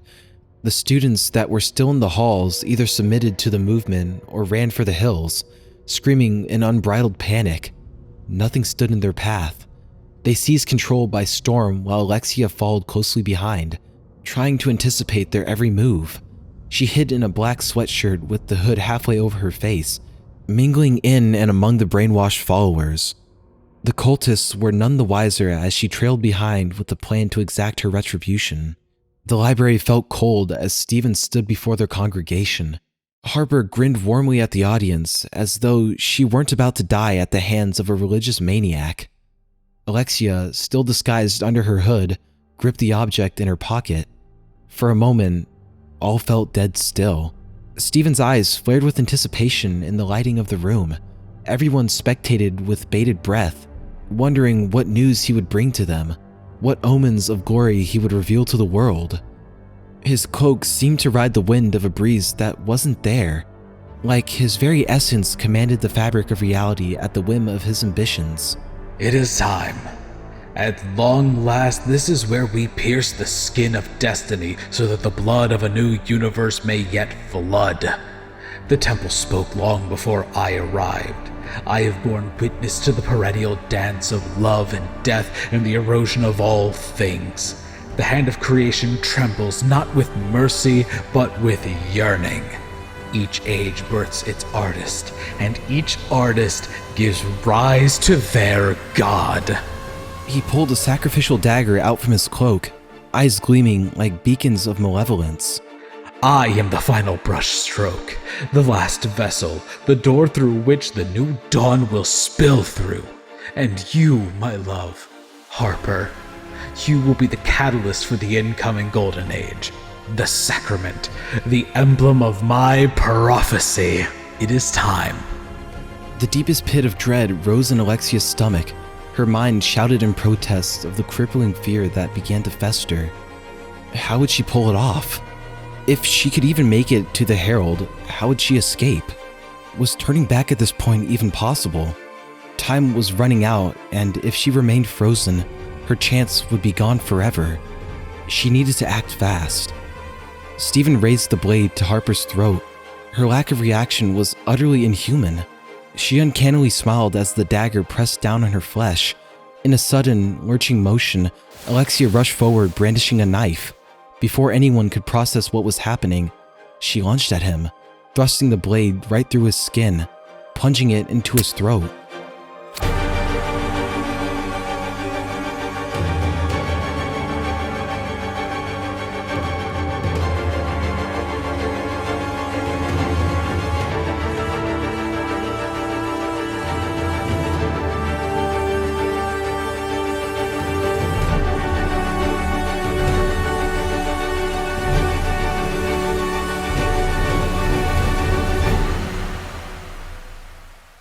Both Harper and Stephen had collapsed to the ground. Hyperventilating, Alexia fell to her knees to tend to her best friend. She was still smiling as if nothing happened at all. The robed believers watched on in stunned silence. Harper! Harper, are you okay? She didn't answer, but Alexia checked her throat for injury. Relief flooded her with the sight of only a deep red impression. The blade came ridiculously close to ending her life. But Stephen didn't get the chance to carry out the sacrifice. He held his hands to his throat, trying to slow the gushing blood. The attempt was fruitless. The light fled from his eyes, leaving only his corpse to signify the end of his reign of terror. Alexia turned to the cultists with tears in her eyes and a sob that she was trying desperately to swallow. Leave us alone! She shouted, pointing the knife at them all. If any one of you takes another step closer, I will fucking cut you. Your leader is dead. Stay the hell away from us. Harper began to murmur incoherently in Alexia's arms. It's time. She whispered. Creation is already undone. You can't stop him. What? No, we need to get you out of here. You're coming with me. Harper grabbed Alexia's shoulders, still grinning with blissful ignorance in her eyes. He's here! He's here! In a crazed motion, Harper looked at the knife and lunged for it, trying to wrestle it out of Alexia's clutches. They rolled around on the floor, pulling and kicking furiously in a battle for control. Harper's strength was far greater than Alexia's. Much to her bewilderment, in a final shove, she successfully dislodged the knife from her shaking, clammy hands. Alexia fell back, hands out in front of her face as if to beg for mercy. But instead of butchering Alexia, she turned the blade on herself and drove it into her stomach. Alexia glared in horror as Harper's smile widened, eyes fixed squarely on hers. He's here! She growled. Around her, the blood on the floor began to levitate, pulsating with a fervent stream. Alexia could only observe in absolute disgust as the scarlet liquid gravitated towards the empty hall. It painted a crimson archway that faintly glowed in the mood lighting. The earth beneath their feet began to shake. Harper, why? What have you done? For a moment, she didn't reply. She smiled at the devout followers. Turning back to Alexia, she uttered a final statement. Glory to Azorian. Long live the city of gods. A pair of glorious white wings unfurled from her shoulder blades as the fabric of reality was torn to shreds. Harper floated off the ground, appearing as an archangel while the world violently shook. A blinding light emerged from the doorway of the blood on the wall. It was a portal to the city of gods, the obliteration of the canvas, the creation of a new universe.